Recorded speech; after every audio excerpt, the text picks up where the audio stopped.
But I think the development of full artificial intelligence will spell the end of the human race. It's a flying object, and we don't know what it is. I would hope somebody is checking it out. I don't know whether rockets or whatever, but incredibly fast, opposite direction. They were too fast to be an airplane. I'm glad the Pentagon is looking at this, because if it poses a threat, I want them on top. Well, the craft generates its own gravitational field. So you said there's lights in the sky?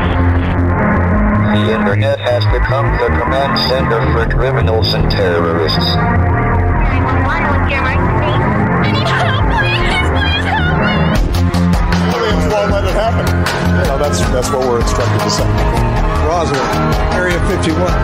Alien kept deep under the ground. 1,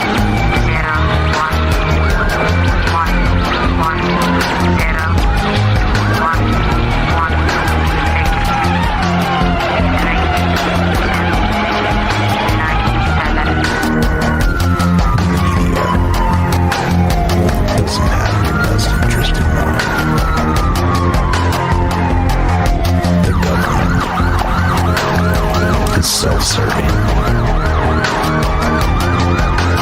You're here for a reason. You're listening to Troubled Minds Radio.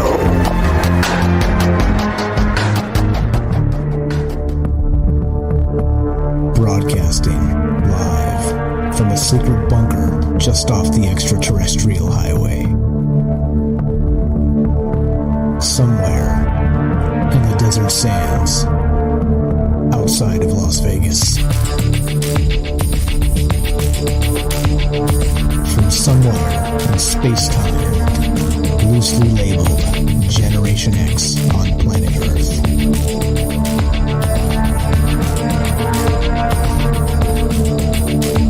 And asking questions of you in earnest into the digital darkness. Good evening and welcome to Troubled Minds Radio. I'm your host, Michael Strange. And hello to all of you who may also have troubled minds. What's up, guys? This is the show where we talk about all the things we're not allowed to talk about. You know what those things are? Aliens, conspiracy, the paranormal, the government, academia, the 24-hour news cycle, propaganda, and the general feeling that we live in the upside down. This show is live. We are broadcasting live on the Fringe FM. We are streaming live on Facebook, YouTube, and DLive. And as a result, we're taking your phone calls. If you want to be part of the show at any point tonight, we're looking to hear from you. This is a conversation. This is not a typical radio show. This is a conversation between myself and you. And if you can hear me out there, I'm talking to you. And this show is really kind of powered by let's say the superpower of this show is all the amazing callers we get, all of the fantastic insights, and basically all the things in the material world, and all of the mythological world that we explore, all of the propaganda that we talk about, and we try and keep it as apolitical as possible. But all those things we said in the beginning are basically what this show's about, and more. We try and since the very beginning of this show, we tried to really have a wide berth in the things we talked about, meaning that we didn't want to limit ourselves to just a political talk show, or just a show that talked about aliens, or a show that talked about any of those things. We really wanted to be a show that talked about all of those things. And so as a result, this is what you get. This is what Troubled Minds is, and this is exactly what we do.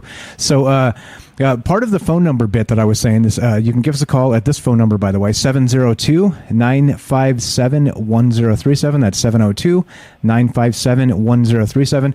You can also join the Discord at troubledminds.org, and you can click the Discord link. Discord is a chat client and a voice client. It's totally free if you have an internet connection, so you don't have to, if something pops up and asks you to pay, don't do it, because you can use it completely free. And it's the functionality is the full full functionality of Discord without paying a penny, and it's an amazing program. Okay, the deal is this, right? The reason I bring up the phone number, one, because clearly I want you to call, but two, is part of the conversation is it's a two-way street, meaning that I'm not right about basically anything. I don't. This is not the ego show where I'm trying to dictate to you the answers, and you know the shows I'm talking about, where the political guys pound their fist on the pulpit and they swear up and down that the things that are telling you are the truth. Well, that's not as important to me because I think in a post-truth world, I think it's becoming more and more difficult to really pin down what the truth means and what the truth is. And so as part of a greater overall truth, I think it's more important for us to think as individuals and share information in real time like this on in a live format, very much like this radio show, or like chat rooms or anything else. And by the way, speaking of chat rooms, we are watching all the chat. Like I said, we got a couple Discords rolling. If you want to join the Fringe Discord, please do that. Lots of smart people over there. Lots of smart people in the Troubled Minds Discord. Go to fringe.fm/chat, and then we'll give you a direct invite and bring you right into the Fringe FM Discord. And so I'm watching all of it, and I'll try and read some of it and kind of incorporate it as we go. But as much as I've learned doing this show, it's been over 3 years now, which I'm very proud of, by the way. That's why I mention it all the time. And the thing is that we get together and we talk about these things. And I've learned a ton, really kind of digging into some of the mythologies of the world, some of the folklore, some of the maybe flat out disinformation, and we talk about all that stuff, aliens and the rest. But more than anything, I've learned most of the things that I'm grateful for doing this show from you guys, from the people out there listening, because we get so many amazing callers. Like just for instance, turned on the show last night. Clearly not right now, but last night's show was amazing. We had so many good callers there with some great takes that really took the conversation in a way that I hadn't even anticipated. And that happens now and then on this show. It's not uncommon, let's say. And so that's okay. That's part of it. Is we basically start with a premise and maybe some folklore, some propaganda, or a news article, and then we take it from there. And wherever the conversation ranges, that's where it goes, and it depends on you. So that's the deal. One more time, I'm going to say the number, and looking to hear from you guys tonight. 702-957-1037, troubledminds.org. Phone number's right on top. Okay. So with all that said, this is the deal. I said this a couple weeks ago, and I have a setup in my email that basically kind of is kind of a news aggregation system, right? It pulls all the keywords that I want and gives me news articles regarding these particular things. And so I have vampires and werewolves and ghosts and all the stuff you would expect, right? Propaganda and the social credit scores and things like this, right? All the normal stuff that we talk about on this show, and that's where I usually pluck my news from. Because of course, if you don't set it up to work the technocrats in your favor, they will basically flood you with a bunch of fake news, right? So in any case, to not bore you any further with this, I was delighted again for the second time in a couple weeks now, that there was actually a ping in my email with news about werewolves. And I was like, no, twice in the same month in June of all times? It doesn't make any sense, does it?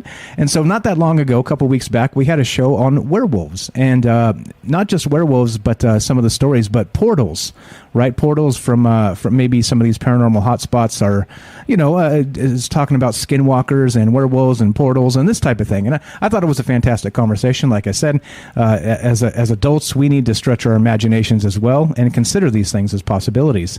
But the thing is, right?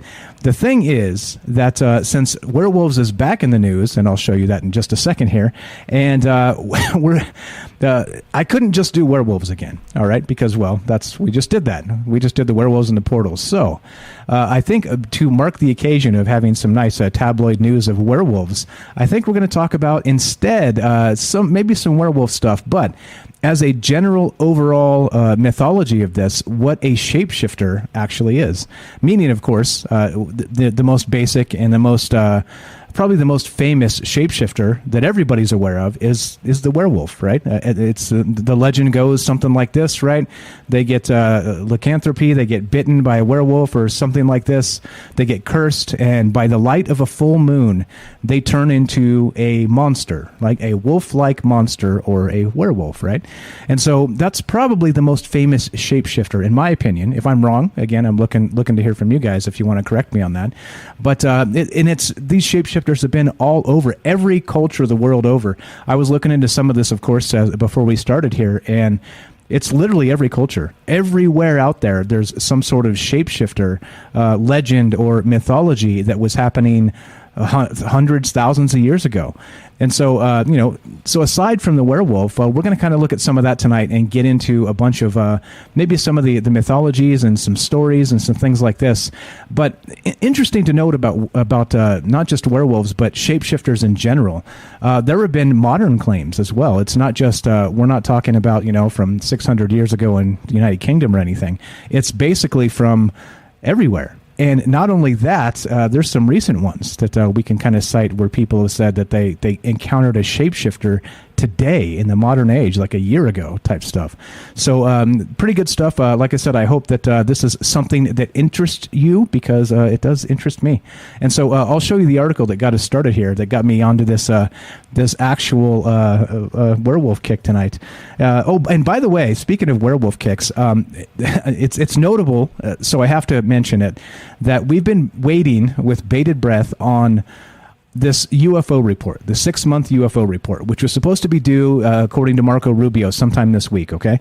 And so we've been kind of reserving every show this week for when this actual UFO report hits, okay? So we're going to be all over it. So if it hits tomorrow, we'll do a special stream tomorrow, and we'll stay up on that. But so I was expecting to maybe have to do it today, and no, it's still not out. So I guess either it's going to be late, this UFO report, the 6-month UFO report, or they're going to deliver on time, which would be tomorrow.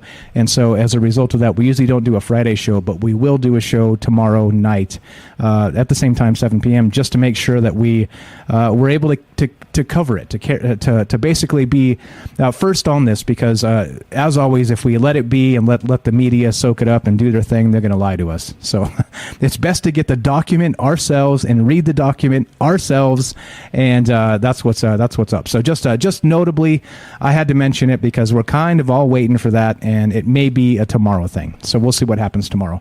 But okay, so in any case, what we're doing is this is what started me on this kick tonight, and really spawned this conversation in my brain. Notice I have these conversations by myself, to myself, before we start, to kind of give us an idea of myself an idea of what we're going to talk about. Anyway, more boring details. Here we go. I see all you guys in chat. Thanks for showing up. Thanks for being part of this. I appreciate you coming and hanging out. But okay, so now this is from now this again. Now I always link my sources. If you ever want to find my sources, go to the YouTube or Facebook or anywhere after the show, and you'll find all my sources linked down below the actual video. So again, better or worse, you can find the sources. Okay, so here we go. We've got this. This is from the dailystar.co.uk, and like I said, it's a tabloid, so forgive me on that, but it's a pretty cool story. Headline is this: UK's most terrifying canine legends, from werewolves to the feared black dog. And this is very similar to the article that just happened not too long ago, but this one is from today. This article literally hit. And so let's take a look at this and read just a little bit of this. And I actually was thinking about this happening as the dogs, the black dogs and the werewolves and all these things, but it kind of really started out with shapeshifters. So here we go. For centuries, right from the article, people have been telling tales of terrifying beasts in the night with red eyes and canine features. These creatures of lore also tend to have supernatural abilities like shapeshifting or incredible strength and agility. Some of these stories have been immortalized through literature and popular culture, like Hounds of Baskerville by Sir Arthur Conan Doyle in his Sherlock Holmes mystery. Others are legends that have been passed down over hundreds of years. And so here's the first one, and this is what got me. I was like, okay, cool. We're reading about werewolves now. This is hot. I'm in my zone here. I love it. And it starts with actually shapeshifters, and I was like, oh, sweet. Here's our angle tonight. So here's one of the stories. Around 1400, a monk at Byland Abbey in Yorkshire jotted down a series of ghost stories. All right, told by local people. In one tale, a tailor encountered a spirit in the shape of a crow that turned into a dog. All right, a crow that turned into a dog. The frightened tailor prayed for protection, and the dog started talking. Right, the dog talks from a crow into a dog, and now the dog speaks. He had once been a man, the dog said, and had been excommunicated for a terrible crime. He begged the tailor to help free him from his shape-shifting state. But if he refused, the tailor's skin would rot. Hoping to avoid such a horrible fate, the tailor visited all the churches in York and had 180 masses said for the dog ghost. This was enough to release the spirit to heaven. And so there's a very short one to kind of start us out here. But so in this continues, let's just read a little bit more of this to kind of get some more context in what I'm thinking tonight so you guys can see what's happening with this and where my brain's at. Sometimes it's a little hard to track where my brain's at, even for myself. But the article continues here. Reports of ghosts that change shape, usually into birds and dogs, are widespread across Britain. In 1751, a murderer was hanged at Tring in Hertfordshire, only to return in the form of a huge black dog, the size of a Newfoundland, with fiery eyes and viciously sharp teeth. Behind it trailed chains, clanking, as the spectral beast chased innocent bystanders. Eventually, it sank into the earth and vanished. But some say the dog can still be heard rattling its ghostly chain. And so there's a couple to kind of kick us off with the shapeshifter stuff. And like I said, I was like, okay, cool. That's an angle. We haven't talked about shapeshifters as a topic pretty much ever. 3+ years in this show, and it's never been the topic of a show. So I think, why not? It's time.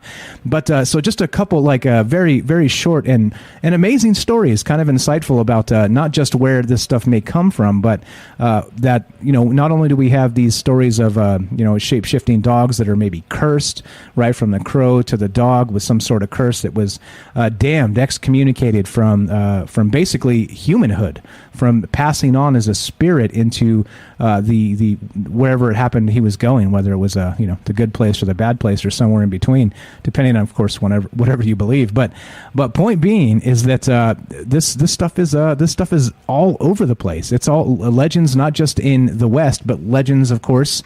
Native Americans. The shape-shifting is one of those kind of shamanic journey things. Spirit animals and taking the ayahuasca and becoming your spirit animal and things like this. And then, of course, we have tales like very much like the legend of the Skinwalker, which they say the Skinwalker was a shaman of sorts that was cursed, and as part of a conflict between the Ute Indians and the Navajo. And this Skinwalker was cursed to bring revenge upon the particular tribe that enslaved the Navajo. And so the Skinwalker in general is interesting because, especially in the shapeshifter type lore like this, because they say that the Skinwalker can be many things, right? The Skinwalker, of course, can be in a human form. They say that they were actually originally formed from a human shaman that decided to change and do something else. And the way they did that was through, ritual magic, meaning that they would have the hide of a coyote, for instance, and they would be able to wear it like a cape or like clothes, and then as a result of this, through some ritual magic, actually transform into the animal itself, the coyote, right? And I think probably in modern lore, in my opinion, I don't know, like I said, maybe I'm wrong here, but it seems like probably the shapeshifter is the most notorious that I've seen, the most probably popular now, and probably because of the show that's going on right now and all the hype they get, right? I talk about shapeshifters quite often because I think Skinwalker Ranch in particular is pretty intriguing.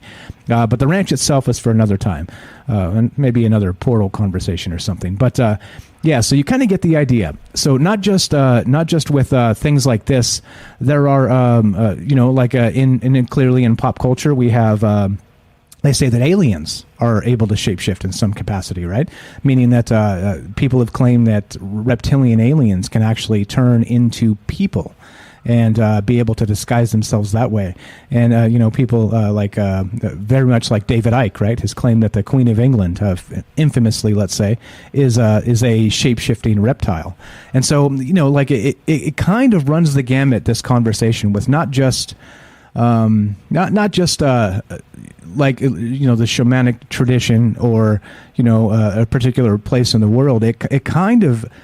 It really fits with the rest of the phenomena, whatever that happens to be, meaning ghosts, right? Like we have this ghost dog that was a crow, that was a dog that kind of talked his way into having this tailor that he met break the curse so that he would be able to change back into a person and then ascend to heaven or wherever it was he was going. So in any case, that's what's going on tonight. And like I said, this conversation goes where you want it to go. So I'm going to talk about this, and I got lots of stories we can kind of chip at, little small ones like this, and some larger ones as well. And we'll do a bunch of this and talk about this stuff tonight. But most importantly, I want to hear from you. As we do this, the thing I want to hear is, what do you think about these shape-shifting stories? Do you think that it's as always, we're open to all possibilities here, meaning that this stuff may be real, or this stuff may be folklore or mythologies, or not real at all. And so, this show is really agnostic politically, and also with this stuff. We take into consideration that it may be true, and we talk about it and kind of run it through the ringer and see what you guys think. That's really what it's about. So if you want to be part of the show, if you know a particular shape-shifting story that you want to talk about tonight, or you want to tell me one, or maybe point one out, or what do you think shapeshifters are? Do you think that they're actually real? Do you think this is a thing that people can do through shamanic ritual, as I stated earlier? It seems to be a thing that's very popular in the Native American culture. So I think that there's a lot of that with, and again, not just mythology and all the rest of this, but also pop culture. Loki is one that Night Stalker posted in there. Another one from actually the Marvel universe would be, what's the blue gal's name? Mystique, right? Like the actual, like she has the blue skin, and she's the shapeshifter, and she could turn into anybody, right? She can look like any other individual out there. So that's the type of stuff we're talking about tonight. Again, it doesn't have to be mythological. It could be pop culture, and it could be some other stories that maybe you've heard recently, which I'll get to in a little bit here, of course, because you can't just drop all the good stuff in the first segment of a radio show, for crying out loud. But we'll get to some of that. I've got a particular account that somebody said recently, somebody famous recently said that they encountered a shapeshifter. So we'll get to that as we go tonight, but that's where the conversation begins. And if you want to be part of the show, the number to call tonight is 702-957-1037. That's 702-957-1037. You can join the Discord at troubleminds.org, and also please join the Discord at fringe.fm/chat. Lots of smart people hanging out, chatting in there, talking about these things, and that's what's going on. That's what's happening here. So as we kind of get ready and get geared up, there's the first segment here of what's going on tonight and what's on my mind. And isn't it strange, the things that happen to be on my mind from time to time? If you ask me, it certainly seems like it. But that's okay. I'll forgive myself, and I hope you forgive me as well. So, like I said, you want to be part of the show tonight, part of the story as we tell them. We're talking about shapeshifters. And not just the normal run-of-the-mill shapeshifter, the shapeshifters from all over the world, culturally, that goes back to the past and even in pop culture. And what do you think? As always, it's not about what I think. This reality belongs to you. And what do you think? Can this stuff be real? Or are we kind of just fooling ourselves with this hyper-reality type of situation where we kind of are conflating real life with fiction? Do you think that's possible as well? All that is on the table for the conversation. 702-957-1037. That's 702-957-1037. This is Troubled Minds. I'm Michael Strange, and we'll be right back with more talk about shapeshifters after the break. Don't go anywhere.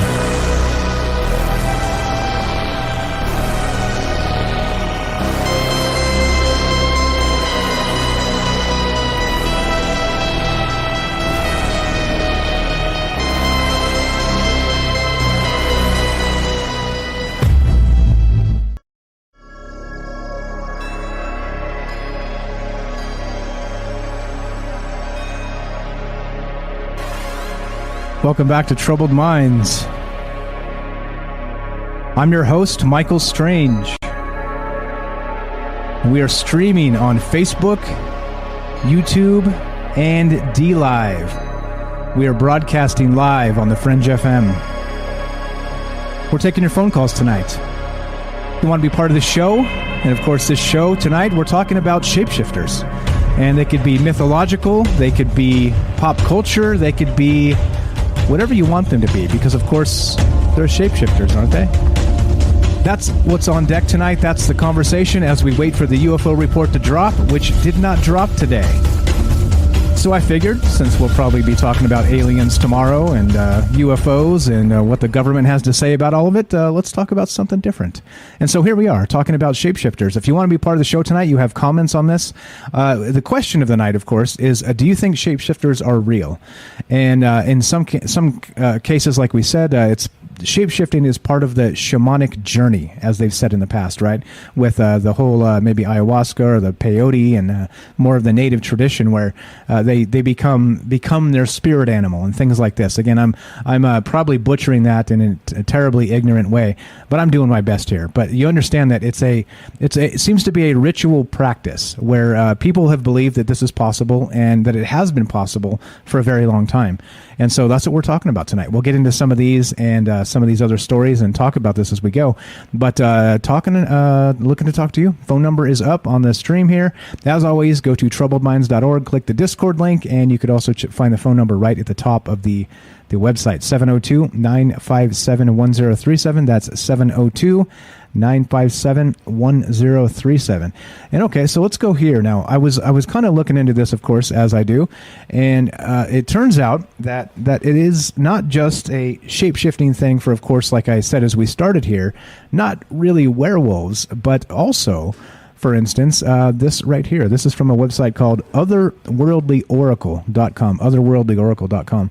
And it's talking about the occult truth of shapeshifters, werewolves and shapeshifters, which is fantastic. That's exactly what we want to talk about tonight. So I'm going to drop it in all the chats. And like I said, if you guys want to follow along or maybe kind of spur some imagination in you to maybe call me and talk about these things, perfect. There it is. What's up, John in chat says, weirdos represent. What's up, buddy? You're in the right place.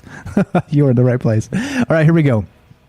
So the ancient shamans, the original shapeshifters, okay, straight from the article here, it says, to fully understand the origins of shapeshifting, we have to look at our indigenous hunter-gatherer ancestors.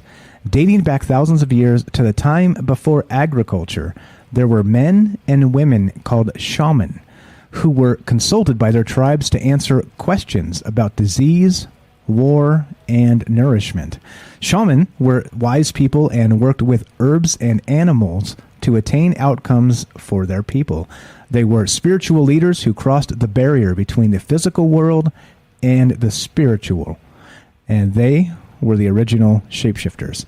And exactly kind of what we're talking about tonight is so I guess that's one more to add to the wrinkle of the conversation is that is shapeshifting, do you think, a physical phenomena, or do you think that shapeshifting is basically one of those situations where it's more of a mind travel sort of dream state type of thing? Like another one from recent pop culture and Game of Thrones, Arya Stark, right? She had that wolf named Nymeria, and she actually had this connection with this wolf where it was they kind of shared a kind of an unspoken bond, like a more of a shared consciousness from time to time. And then take it a bit further in current pop culture. Bran Stark. If you guys aren't Game of Thrones fans, then you don't know what the hell I'm talking about. But I'll try and describe it the best I can without spoiling anything.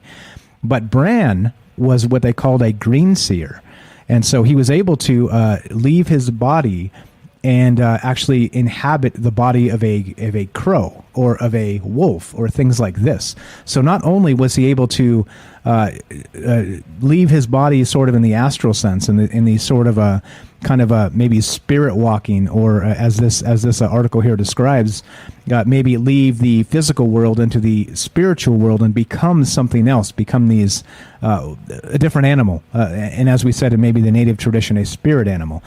But they called it in Game of Thrones a warg, W-A-R-G, like warging into a form. And so that again, like in modern pop culture, and again, that stuff is all based on ancient stories, because what good modern story isn't based on amazing ancient stories? I mean, if they're doing it right? I mean, if you're doing it right, you gotta have a nice basis for some of these things. But okay, so in any case, that's what we're talking about tonight. And so part of this, again, so that's, we can add that as a wrinkle to the conversation. Is, do you think that the shape-shifting is like as they describe in a werewolf, it's some sort of affliction? It's a lycanthropy that they get from either being bit by a werewolf or cursed by somebody else, some evil magician or witch or whatever you want to call it. And instead, they actually physically change from a person into this werewolf? Or do you think it's a spiritual thing, part of the spiritual journey, where people actually take again peyote or ayahuasca, things like this, DMT, and actually ascend out of themselves and become part of these spirit animals? Do you think that's there we go? I think that's probably a good wrinkle to kind of throw into the conversation tonight. What do you guys think? Do you think that the shape-shifting stuff is actually real, or do you think that it has something to do with more of like a spiritual journey, spiritual connection type stuff? So that's what's on deck. That's what we're talking about. And let's see where we're at time-wise. We're good. So looking to hear from you guys if you have takes on this, or how about this too? If we'll just throw it out that if you have a favorite shapeshifter, either in mythology or folklore, or in how about in Hollywood or comics or any of the rest of that. Love to hear your takes on this. Like I said, I mentioned Bran from Game of Thrones, warging into wolves and crows and other things, and then also Mystique from the X-Men, the Blue Lady, as you guys remember, was played by Rebecca Romaine Stamos, and then also by Jennifer Lawrence in the younger X-Men. But you get the idea, right? That's what we're talking about tonight, and just looking to hear from you. You want to be part of the show? 702-957-1037, or you can join the Discord. Actually, there's another good one. Night Stalker in the Fringe FM chat says Arya became faceless, where she could change identities as well. So that's very true. If you guys are into Game of Thrones, that's another actual like modern shapeshifter in modern pop culture. So there we go. And also Daryl in the during the break, Daryl actually typed in the chat that what about things being able to change from like a UFO into a helicopter or things like this, like kind of these orb phenomena that we see in the sky, right? And so again, probably a lot of different angles we can take this conversation tonight. But like I said, it depends on you. Wherever you guys want to take it, I'm willing to go, and we're considering if this is real or not. And so number one, do you think this shape-shifting bit is real? And then number two, if it is it a physical thing or a spiritual thing? I think that's probably a good little tree of what ifs to kind of begin this conversation. So one more time, 702-957-1037. You can join the Discord. Also take in your favorite shapeshifters as we get into this. But let's go back to this article for just a sec, because it's too good to just glaze over and pass up like that. So let's go back to this. This is from otherworldlyoracle.com. So one of a shaman's supernatural abilities was shape-shifting. Shaman wore the hide, fur, bones, teeth, or feathers of a certain animal in order to shift forms. And notice this is very much like the skinwalker. Like I stated there, is that it kind of depends on which tradition you're really talking about and which area of the world. We'll get into some more as we go, because they're all. I was surprised to find that it was pretty much the world over, basically just like you would expect ghost stories or Bigfoot. How there's the Yeti, the Himalayas, and there's different versions of Bigfoot pretty much all over the world. It's very, very similar here to the Shapeshifters as well. So here we go. So they wore these the hide, fur, bones, teeth, or feathers of a certain animal in order to shift forms. Sometimes it was done as a means to locate the animal for hunting purposes. It was a sort of way to get into the mind of the animal being hunted. For instance, deer or buffalo. Other reasons for shapeshifting were spiritual. To take on the form of the wolf was to become like the wolf, powerful, fast. Other reasons for shapeshifting were spiritual. I actually said that. One could easily slip in and out of the spiritual realms untouched and unfettered. Images of shapeshifting shamans are painted on ancient cave walls in America and Europe. The images of men dressed as animals or men running with animals. So there we go. Like I said, this is pretty good stuff to me. It's kind of opens my mind to a lot of possibilities. And if I was a betting guy, I would say that if you it's at the very least we're talking about a spiritual journey here where people can become like the wolf, right? Let's go a little Duran Duran and hungry like the wolf, or they can go as the crow flies, let's say, right? That old saying. So there's a lot of ways you can really take this as far as if you're a shaman or you're trying to transform into something to gain an advantage or supernatural powers. But I think once you get into the spiritual realm of being able to kind of cross back and forth into and out of that realm as this shape-shifting spiritual type of situation, I think it kind of opens the door a little bit to things like remote viewing, right? And things like actual what else is there? Astral travel. That's what I was looking for. Astral travel, things like this. So I don't know. What's up? Fred says Bigfoot shapeshifts as well. What about is it the Mothman? Does the Mothman shapeshift, or does I'm not even sure. But I think that's the thing, right? Is there's so many stories about this, really, that are modern and also ancient. So let's get into some of these. Let's continue trucking. We're not going to get any phone calls. I'm going to read you some stories. So this is again Troubled Minds, and we're talking about shapeshifters tonight. And do you think it's real? Do you think it's physical? Do you think it's spiritual? And yeah, good stuff. 702-957-1037. That's 702-957-1037. So here we go. This is from paranormalauthority.com, and that sounds authoritative, doesn't it?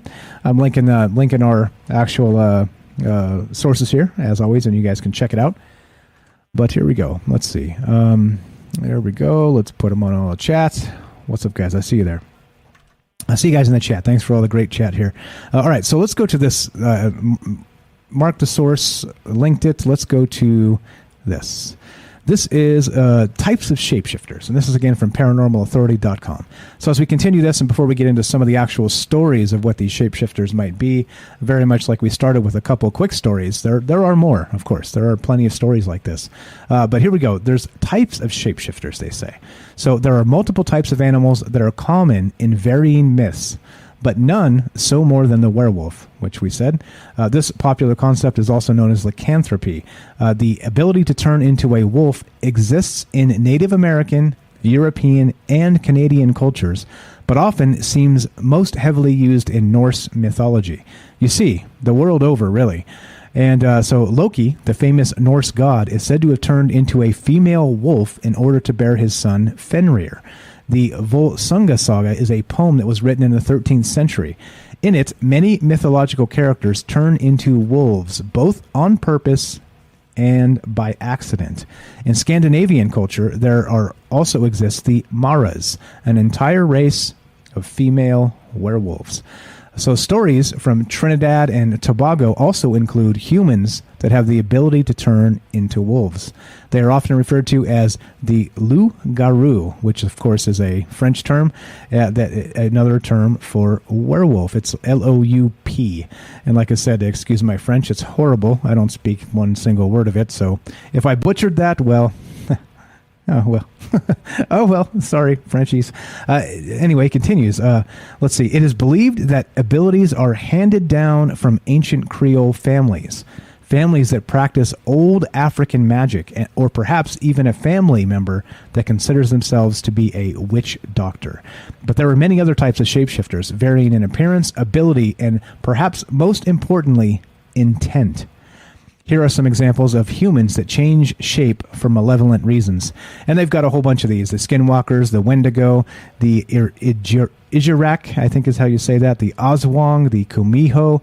And interestingly, to note, when I was kind of going through some of this, it did dawn on me that it's very common in Greek mythology for the gods of old, right? Zeus to shapeshift into all kinds of things.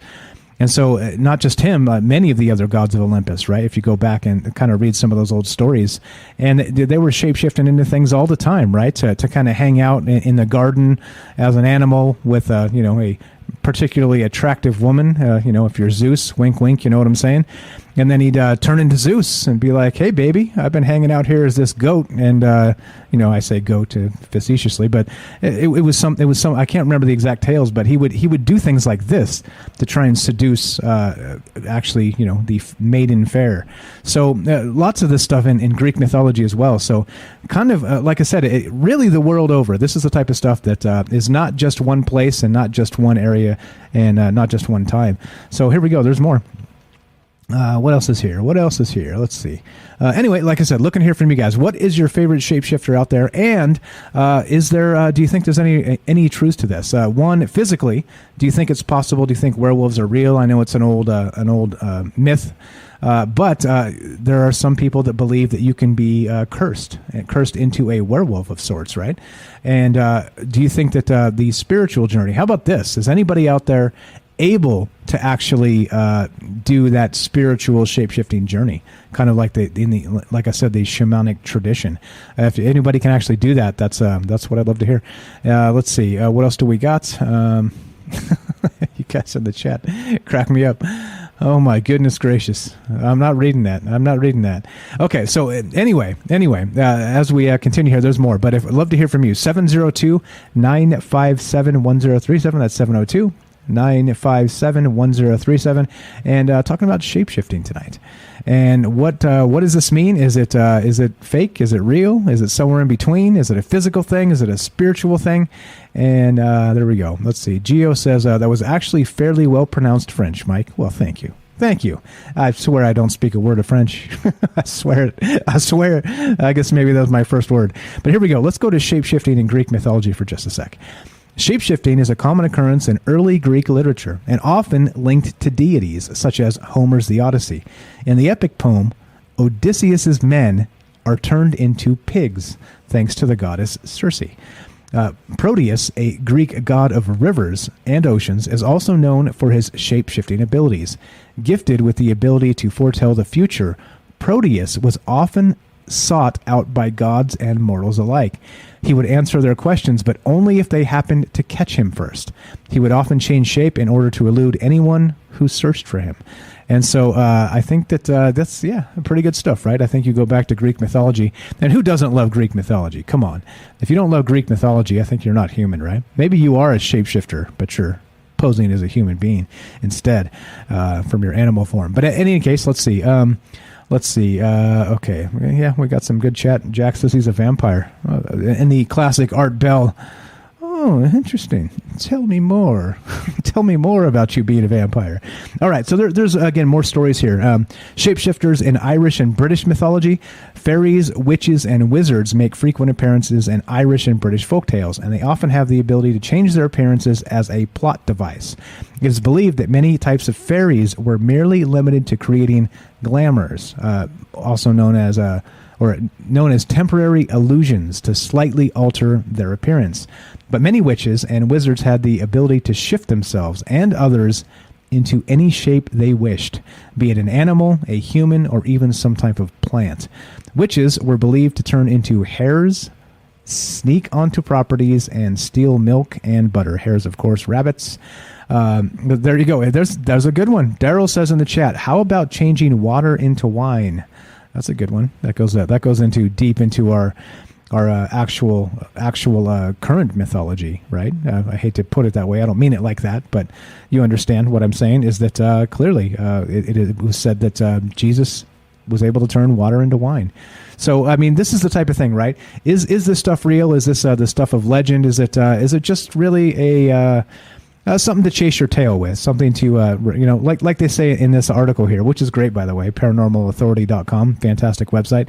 If you're into this stuff, then there you go. MJ wants to know, okay, I'll bite. Jack, how long have you been a vampire? Exactly. In the Art Bell tradition. Interesting. Tell me more about being a vampire. Anyway, all right. There's another one too, which is kind of interesting, is shapeshifters in death. So one type of shapeshifting that seems common across multiple cultures and belief systems is that the dead can also assume the shape of an animal, sometimes in order to simply visit their loved ones, but often in an attempt to get revenge on those who killed them.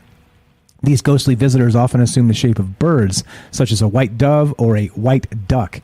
People who often elect to visit their loved ones in this manner were murdered in some particularly gruesome manner. Once no longer living, they attempt to visit loved ones in these shapes, either to say goodbye or in an attempt to let the loved ones know what really happened to them. One story, the White and Black Bride, is a German folktale. And let's see, are we at time-wise? If we can, let's do this one real quick. Well, there you go. Art Bell was yes, absolutely. Art Bell was amazing. Okay, so here we go. The White and Black Bride. A sorcerer in disguise asks for directions. A mother and daughter refuse to help him, but the stepdaughter does. The mother and the daughter are then turned black and ugly, while the stepdaughter is rewarded with eternal beauty and infinite wealth. The king learns of the stepdaughter's beauty and decides to marry her. But the mother enchants the waiting coachman to become half blind, and she curses her stepdaughter to become half deaf. The mother then tricks the coachman to lose his way and bring the stepdaughter to a window, where the mother proceeds to push her out. Upon her death, the stepdaughter hears that the mother has convinced the king to marry her, the Black Bride. The stepdaughter then is able to transform herself into a white duck and begins to talk to a boy who works in the kitchens. When the king hears of a talking duck, he finds it and cuts off her head. But this seemingly violent act transforms the stepdaughter into her ordinary living self again. Thus, the king marries her and kills the Black Bride. There you go. That's a little bit dark, if you know what I'm saying. That's not so great. But this is, again, stories all over, right? With Daryl, a caterpillar into a butterfly. Another one. I like the way you guys think. Let's see. MJ says a shapeshifter in death is called a ghost. There it is. It's called a ghost. Okay, let's go to. We'll actually. Where are we at time-wise? Let's make sure we got enough time. Yeah, we got enough time. Let's take this phone call. All right, you're on Trouble Minds with Mike. What's your first name? Where are you calling from? Testing 1 2. Can you hear me? Hey, this is Jack calling from Wisconsin. Hi. Well, what's up, Jack? How are you, my friend? Hey, can you hear me? Yeah, loud and clear. We got about a minute left, so if you want to either make it quick or hang on and till after the break, but we got about a minute if you want to go. I don't need to hang on. I just wanted to report to the people in chat, like they were wondering, like, oh, okay, you're a vampire, you're not a vampire. I'm telling you, if you recognize you're a vampire, do everything you can to retain your teeth, because I'm telling you, your teeth are the first thing that are going to go, basically. So if you want to live as long as you possibly can, like, watch your teeth, because your teeth are the first thing that's going to... I know it's kind of weird, but I figured I would let everybody know if there are vampires out there. So okay, I appreciate it. I appreciate it, my man. We'll have to get into. All right, everybody, have a great night. I hope there's some awesome calls. I appreciate it, man. Thanks, Jack. Thanks for the call. Thanks for kicking us off. There you go. The vampire calls and confirms it. Vampires are real. In the Art Bell tradition? Interesting. Tell me more. Yep.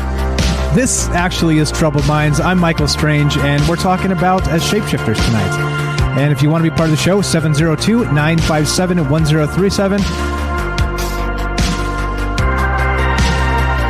We're going to take a break. Don't go anywhere. More talk about this and your calls after the break. We'll be right back.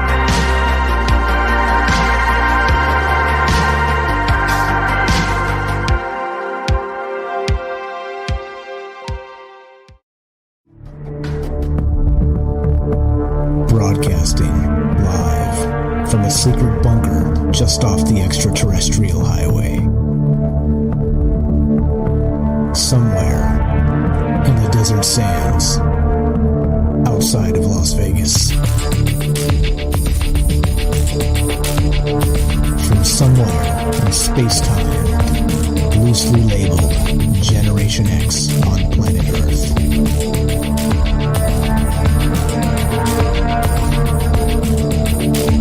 And asking questions of you in earnest into the digital darkness. Good evening and welcome to Troubled Minds Radio.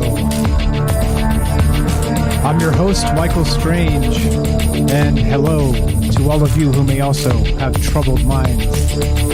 What's up? This is the show where we get together and talk about all the things we're not allowed to talk about. We do it on Tuesday, Wednesday, and Thursday at 7 p.m. Pacific. And what are those things we're not allowed to talk about? You know what they are. Aliens, conspiracy, the paranormal, the government, academia, the 24-hour news cycle, propaganda, and the general feeling that we live in the upside down. We are live. We've always done this show live, even way back in the early days when nobody was listening. And as a result, if you want to be part of the show tonight, you can give us a call at 702-957-1037. That's 702-957-1037. We are streaming on DLive, Facebook, and YouTube. We are broadcasting live on the Fringe FM. Please come join the Discord at fringe.fm/chat. And also, you can be on the show using Discord. It's a free voice and chat client. Go to troubledminds.org. Just click on the Discord link, and you're in. Give you a direct invite, and it's completely free as long as you have an internet connection. Tonight, we're talking about shapeshifters. And not just, of course, the shapeshifters of maybe mythology, but the shapeshifters of pop culture. And really the kind of the juxtaposition between the two takes of, are shapeshifters real in a physical sense? Or is it more of like the shamanic tradition of sort of like a spiritual journey? Do you think people can maybe jump into the body of a crow and fly and scout something or things like this, right? Very much like I say, it's kind of in the same area of maybe traveling astrally or maybe some sort of out-of-body experience type stuff. But anyway, that's what we're talking about tonight, and we are taking your phone calls. I'm going to put the phone number up. We have a phone call to take right now, so let's do that, and let's see what's going on. Hello, you're on Trouble Minds with Mike. What's your first name, and where are you calling from? Hey, Mike, it's Derek, the Night Stalker. Derek, what's up, my man? How are you? What's going on? Great show tonight. Thank you. I'm calling from work, and I'm always trying to just like keep working, but these weird topics, they make me like I have to call in. I can't not call in. So I blame you for my procrastination at work right now. Perfect. I'm sure you're going to get everything done. You're good. Go right ahead. Sorry. You're good. Go ahead. I got a couple weird, just like connections based on the things you've been talking about. First with Arya from Game of Thrones. You're right with the the wolf thing, but also like later on in the series, she joins that like group called like the Faceless Men, where they literally shapeshift their face. Like she can change like her height and all kinds of stuff, and they pretty much just peel off this fake face, and it's like kind of mixed with like they don't really explain the origins of it in the story, but it's kind of tied to this mythology. Like it makes you think that are there elites in reality doing this, like with some kind of advanced masking technology or something like that. Well, that was kind of interesting. And you were talking about like who our favorite shapeshifters are, and right now, like you mentioned a few times already, but by far it's Loki because of the show and stuff. And I think it's interesting, like you mentioned the like the gods coming down and changing to wolves and stuff, like Zeus. I think it's weird that a lot of the times it's to like impregnate people. You know, like that's kind of like the through line between it. It's like, which is like I don't even know what implications that means. That like it's kind of a weird connection. Like they have to, like, are these back in the day, was it more common for these women to be like having sex with animals and stuff. Like, why would they need to change their shape? You know, it's kind of weird, kind of a weird thing. That's a good point. That's a very good point. Continue. Carry on, sir. But you were talking. There's also real quick. I just want to kind of list off a few of these like comic shapeshifters. Like there's I'm kind of reading up this link right now. First is like the metamorph, which is like what Mystique is, and she can change to any like live creature, like any like human being or like animal and that kind of stuff. And then there's the micro and megamorph, which is like Giant Man, Ant Man, and like different. You can kind of like shapeshift your size if you stay looking like you, but your size shifts. There's a polymorph, which is like Dr. Fantastic or Mr. Fantastic. You can like shapeshift, like you can like stretch your body. You can like morph into any kind of shape and shapeshift that way. And there's a body morph like Hulk, where you like change your identity, which is kind of like Jekyll and Hyde, like for classic shapeshifting tropes, like which is kind of commenting on like the id. And kind of taking like some kind of substance that like unleashes your like inner inhibitions and like your inner madness, which is kind of like, if you want to be less weird, is probably what these werewolf stories are talking about. But just for the sake of keeping it on the weird, there's also like the omnimorph, which is what Loki is, where you can literally transform into anything, like a serpent, which brings you like in the biblical stuff, because like apparently that serpent might have been something that like shapeshift into a serpent. You know what I mean? So it's like it's really tied to like deception. It seems like in a lot of these different mythologies. And last one real quick before I go. Did you watch The Outsider? The Stephen King show on HBO last year, like in the fall maybe? I did not know. By any chance? No. I didn't finish it. It was kind of slow.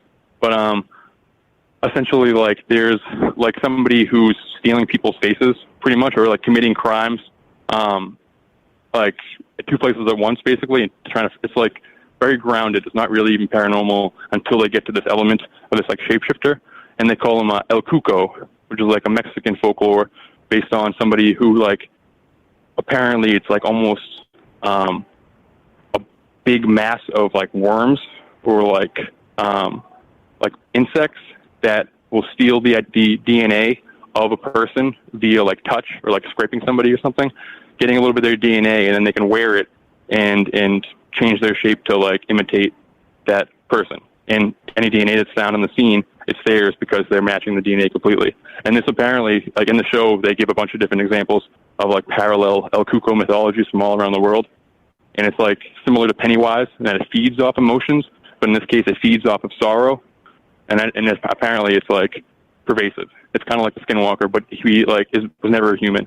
He like exists in the dark space or like the void, and it's like a strictly paranormal entity that like kind of comes out from the shadows and has been feeding on people forever. And they explain it like almost it's a virus. Like every person affected by this is like a chain of custody where you have to be touched by the next person, and it like the implications are like all kinds of like heinous crimes and things like that are not actually, and people who believe they're innocent and in jail and that kind of stuff, they didn't actually do it.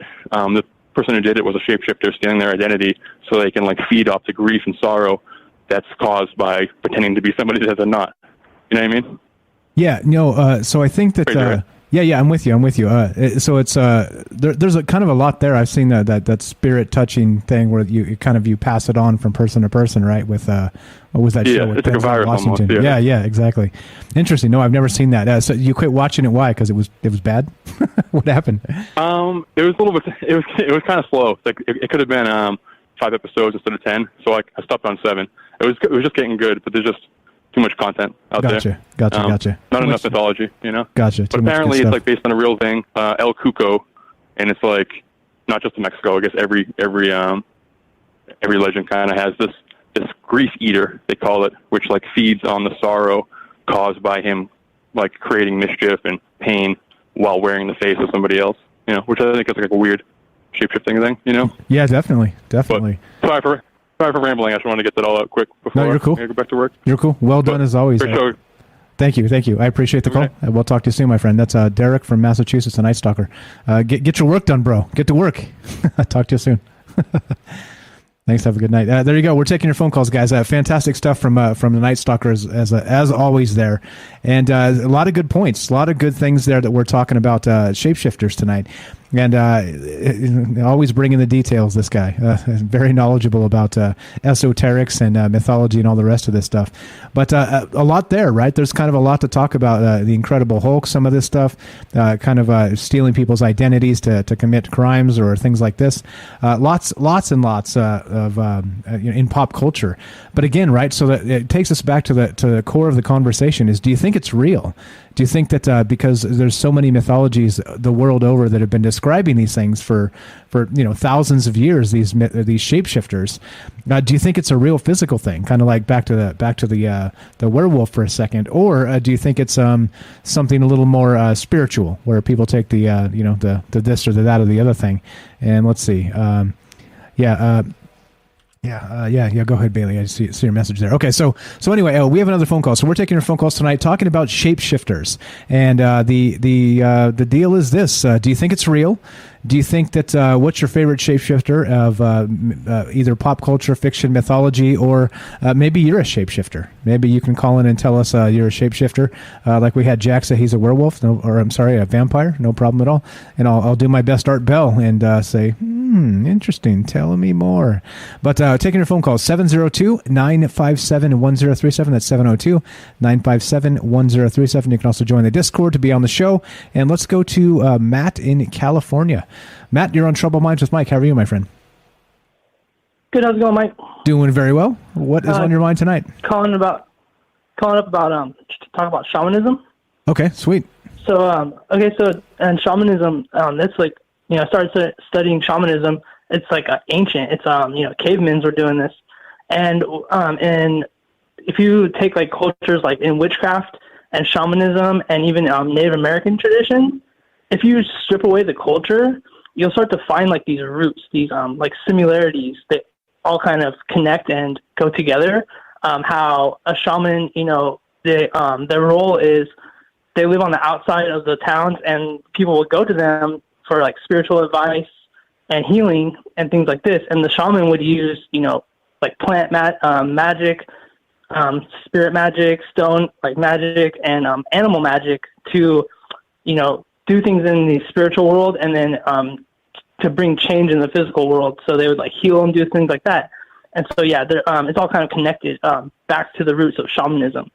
And so I just started getting into it, reading it and all this. And there's these books I have, and then they have like a CD companion, like a meditation. You like listen to the CD with headphones, and you do the meditations. And they have like ones where it's not physically, you don't physically transform. You're like, it's like sympathetic magic. You're like trying to get into that animal's like kind of blend with that animal to learn the magic of the mysteries of it. And so the first thing you do is you find your spirit animal. That's a whole show. We could talk about that. But you find your spirit animal, and then so mine's an owl, and you make a mask, like a paper mache or whatever your it's like your hobbies, whatever you can do, a paper mask.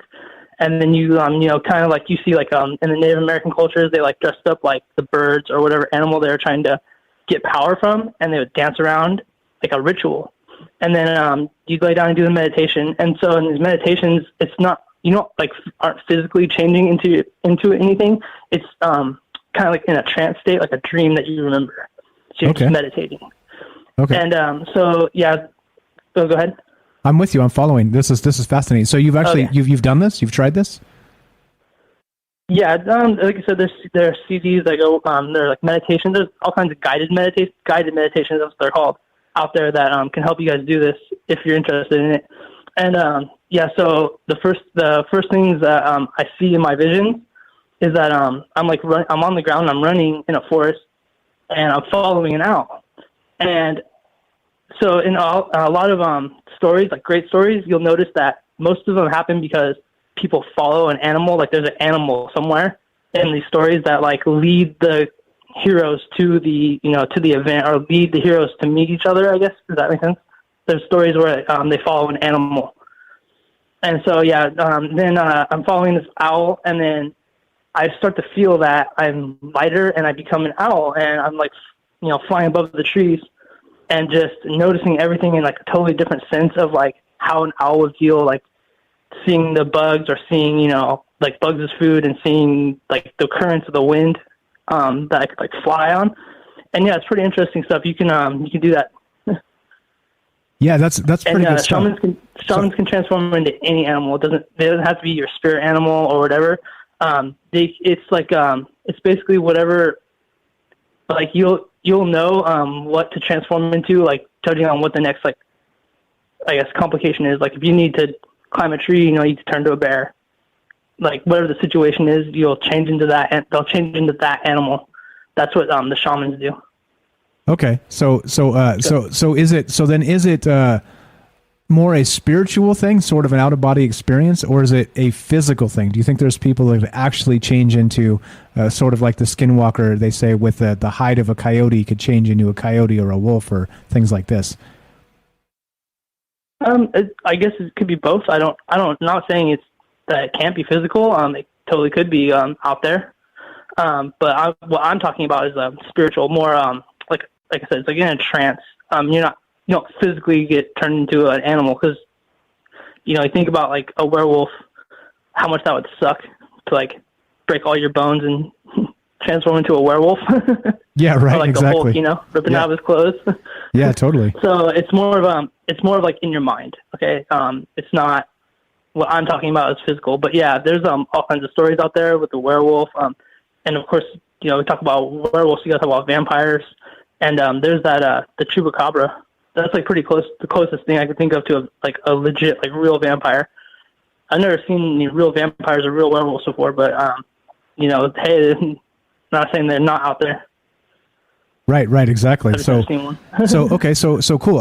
Stories. What I'm saying, these stories had to come from somewhere. Is what I'm saying. Go ahead. Yeah, that's totally true. So I appreciate your elaborating on how maybe some of this ritual stuff happens, and then it turns into again back to that shamanic journey, right? So it's not just about maybe like a spiritual way to kind of connect to nature. It's also a way to, as you said, maybe explore what these animals are about and connecting more directly with a particular entity. I like it, man. I've never heard the specifics about making the mask and all that stuff yourself, and kind of doing the rest of that. Can you give me like a 30-second brief on how you would find your spirit animal? I'm just kind of curious how I would where I would begin here. Just where I would begin. Well, I mean, if you have your favorite animal, so like if you have, say, a ladybug sticker and a ladybug shirt and a ladybug poster, I'm gonna say your spirit animal's a ladybug. Okay, and your spirit animal could be anything. Even if, like, say, like you're in Vegas, I'm pretty sure you don't see whales very often, but because there's no ocean. But like if you, like I said, if you have a whale poster and a whale sticker and your favorite animal's a whale, they talk about whales a lot or learn about whales. I see. Then yeah, your spirit animal's a whale. I see. So it kind of has a way of sort of like manifesting as your favorite thing, sort of like your favorite whatever happens to be, and then you kind of maybe even inadvertently have these things, these trinkets or these things that maybe signify that is your spirit animal. Okay, all right. I appreciate it, man. So for me, wherever I lived, I've always had owls around me, in the trees and flying around at night. So I always have, like, they're screech owls, whatever you call them. I've always had owls around me. So yeah, that too. And then all of a sudden, then I started collecting owl posters and stickers, so that's how I found out. But you can have multiple spirit animals too, but you usually have like a primary one that you're like drawn to. If you like to learn about that animal, then that's your spirit animal.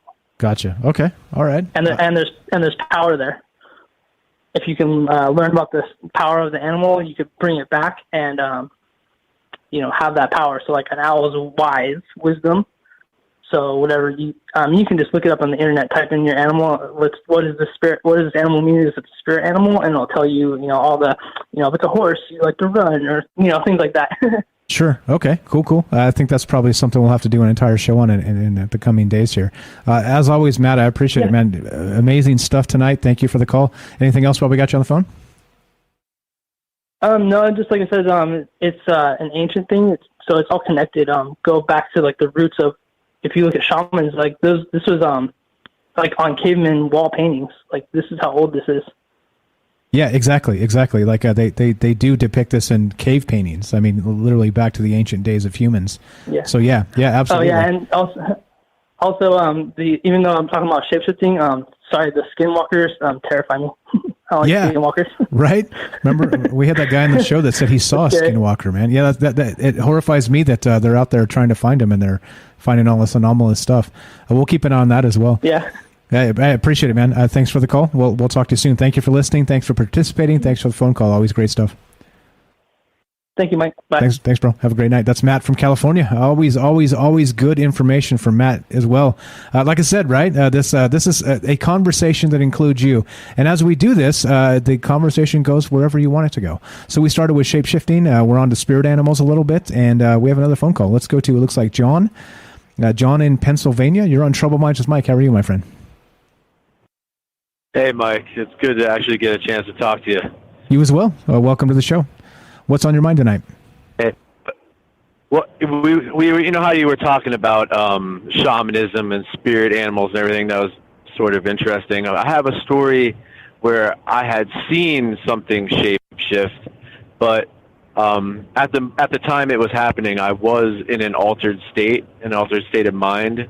So, touching on the DMT, the hallucinogenics, the psychedelic aspect of shamanism and all these people that have seen things happen, our minds have the ability to manifest reality by the way it perceives stimuli. So like at the time when it happened to me, I heard what I would consider to be like a chain or like a dog collar or something behind me walking, and I looked over my shoulder and I assumed that there was a dog walking behind me. So my mind it decided that it was a dog behind me, and I heard the dog walk around the back of the couch and then walk into the living room, and it looked just like a normal dog. It looked like like a Rottweiler with a big choke collar on, and he stood and he made a goofy look as he looked around at everybody in the room like a dog normally would. But at that time also where I was like going to call the dog over because I wanted to pet it, I remembered and realized there's no dog here. Nobody has a dog. And the dog, just like out of like a CGI in the movie, it morphed into a person standing in the middle of the room. So like I would say that a lot of the experiences and maybe the ideas that came from people seeing these types of things, maybe it was manifested by ourselves, like our mind, from like just weird things they saw in the woods. Like maybe they thought they saw a bear, but it wasn't a bear. It was a person. Like I think it's all just misperceptions, but we can manifest realities. So it's very possible that our thought process and some form of quantum entanglement or something of the sort manifests the ability for physical shape-shifting. Like, did I at that moment shape-shift another person, or did I just perceive that I saw a shape-shifting? Right, I got you. Music means we got to go, so we got about 30 seconds, but I appreciate the story, man. So do you think that it's a physical thing, spiritual thing, or somewhere in between? I think it's definitely somewhere in between. Like, do we manifest it and make it a reality, or is it just something that we're perceiving? Right on. I appreciate it, my man. We got to go. Hate to cut you short. Please call back. Love to hear new callers. I know you're always out there listening. Appreciate it, my friend. That's John from Pennsylvania. And we're talking about shapeshifters tonight. Looking to hear your story. Have you seen these things? Do you think they're real? Great calls tonight, as always, guys. Thank you so much. This is Troubled Minds. I'm Michael Strange. Don't go anywhere. More conversation after the break.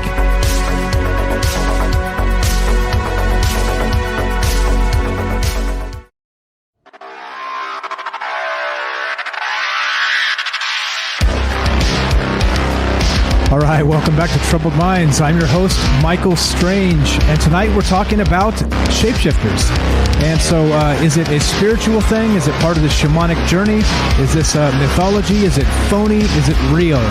As always, the conversation is agnostic. You decide. I'm not trying to make you believe one thing or the other.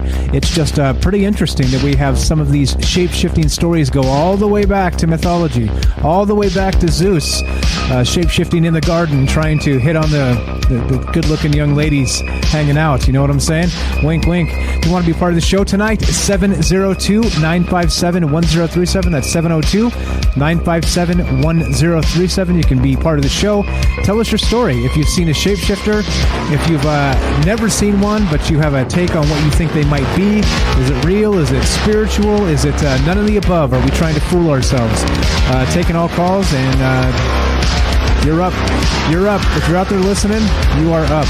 And by the way, we are streaming on Facebook, D Live, and YouTube, broadcasting live on the Fringe FM, and we're just hanging out. We're doing our thing. We're talking about weird stuff. We're talking about things that typically people don't talk about, and that's kind of what makes this show in my mind anyway. Well, it is in my mind decent, or decent. I think you can give us a decent plus if you're being polite, but that's the deal. Is this shape-shifting phenomena a like in modern times you would say that if you point to a particular legend of a shapeshifter, you could talk about the skinwalker, right? And so, of course, the skinwalker, like we said, is a shaman of sorts that was able to take these animal skins and wear them and actually change into the animal that the skin he was using. Coyotes in particular, or a wolf possibly, or a bear, whatever they had access to. And so that's the type of stuff. Is this real, or is this again some sort of like more spiritual sort of situation where they could turn into maybe, let's say, a ghost version of the animal type of thing, and maybe travel out of body as the animal, right? Like you could say, like I said earlier, as the crow flies type of thing, and maybe be able to travel in ways that normal people could not, because we're stuck walking and all the rest of that stuff. So anyway, that's what's on deck tonight. That's what we're talking about, and some great calls already. But also, right, there's a lot of shapeshifters in pop fiction. We've had, as Kelly mentioned, Arya Stark there, of the Faceless Man, right? That whole bit. If you guys are into Game of Thrones, and I mentioned earlier also Bran Stark, the warg, who was able to actually kind of take over the bodies of particular animals, and that's a perfect example of as the crow flies. In that instance, it's the three-eyed crow. So a lot of stuff here, not just pop fiction, but going back to skinwalkers and in current times, or werewolves, and maybe some ancient mythologies or stories, things like this. I think it's good stuff. I think this is one of those ones that kind of can go like I said, 100 different ways with the conversation. So let's see, there's more here. Let's go to let's look at some of this stuff. Let's see, what do I have pulled up here? Here's a good example, right? There's a whole list of these on. This is from listverse.com, and Listverse does a hell of a lot of good work, by the way. If you guys haven't seen this website, and we have a friend of ours that actually writes a lot of this stuff on Listverse. He goes by the name Marcus Louth. Now, he didn't write this particular one, but he's been on the show before. A long time ago. We should try and get him back on the show at some point. But there's a lot of authors that contribute to this website here, and they do their research. They know a lot about this stuff when they put it out there. So I appreciate it a lot. But there's another example of just 10 mythological creatures and shapeshifters, right? And here's number 10. It's called Leshy, as a male woodland spirit in Slavic mythology believed to protect wild animals and the forest. They usually appear as tall men, but have the ability to change size and shapeshift into any form, animal, or plant. Good stuff there. Here's another one, number 9, Selkie. Selkie. A Selkie. Selkies are creatures found in Faroese, Icelandic, Irish, and Scottish mythology. They have the ability to transform themselves from seal to human form. Selkies are able to shapeshift by shedding their seal skin, a risky endeavor because they must reapply the same skin in order to return to the seal form. The stories surrounding these creatures are usually romantic tragedies. So there you go. There's just a couple examples of this. We can look at some of these things. And I gotta say, it reminds me a little bit of like the Monster Manual. Anybody play Dungeons and Dragons out there? It reminds me a little bit of that, right? Where you get some of these things, and it's cool stuff. This is again, I think some of the best things, some of the best stories, in my opinion, are the old stories, right? It's the old stories that kind of I hate to say regurgitate because, that's kind of a derogatory term in the sense of retelling stories, but they kind of resurface, right? Very much in like Game of Thrones. If you do it right and you use some of the old mythologies, I think you can actually do a fantastic job telling stories today. But so that's the question tonight. So we're kind of discussing this stuff: the skinwalkers, the shapeshifters, the werewolves as they change from people to the werewolf form, things like this, right? But are there actual cases recently? So we had John there calling with a story of like him actually visually seeing a person change from a dog into a person, right?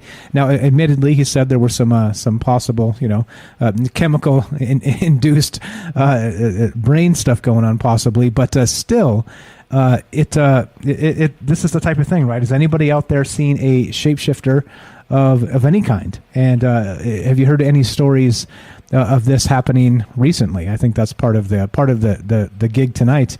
But this is a little crazy. This one's a little crazy if you guys haven't seen this. And I'm going to link the article as usual. But this is one that happened in the last couple of years here. This is from 2018, right? And this. You guys may have heard this one. Stop me if you heard this one. Actually, don't, because, well, I'm on the radio, so don't stop me. Don't stop me. But here we go. Check this out. Have everybody heard of Billy Corgan? Billy Corgan? Remember this guy? The lead singer of Smashing Pumpkins, right? So check this out. This guy, he actually said back in 2018, and I think actually it was a little bit before that, but he said this. This is from the article on avclub.com, and let's see. For those who may not remember the strange reflections of a 90s alt-rock king, last October, Billy Corgan stopped by the Howard Stern show, and during the ensuing interview announced he had seen a shapeshifter. Do you guys remember this? We played this back when it happened, and we played the clip. I tried to find the clip, I couldn't find it. But in any case, it's good enough. He definitely said it, and I thought the article would work here. So let's go with this.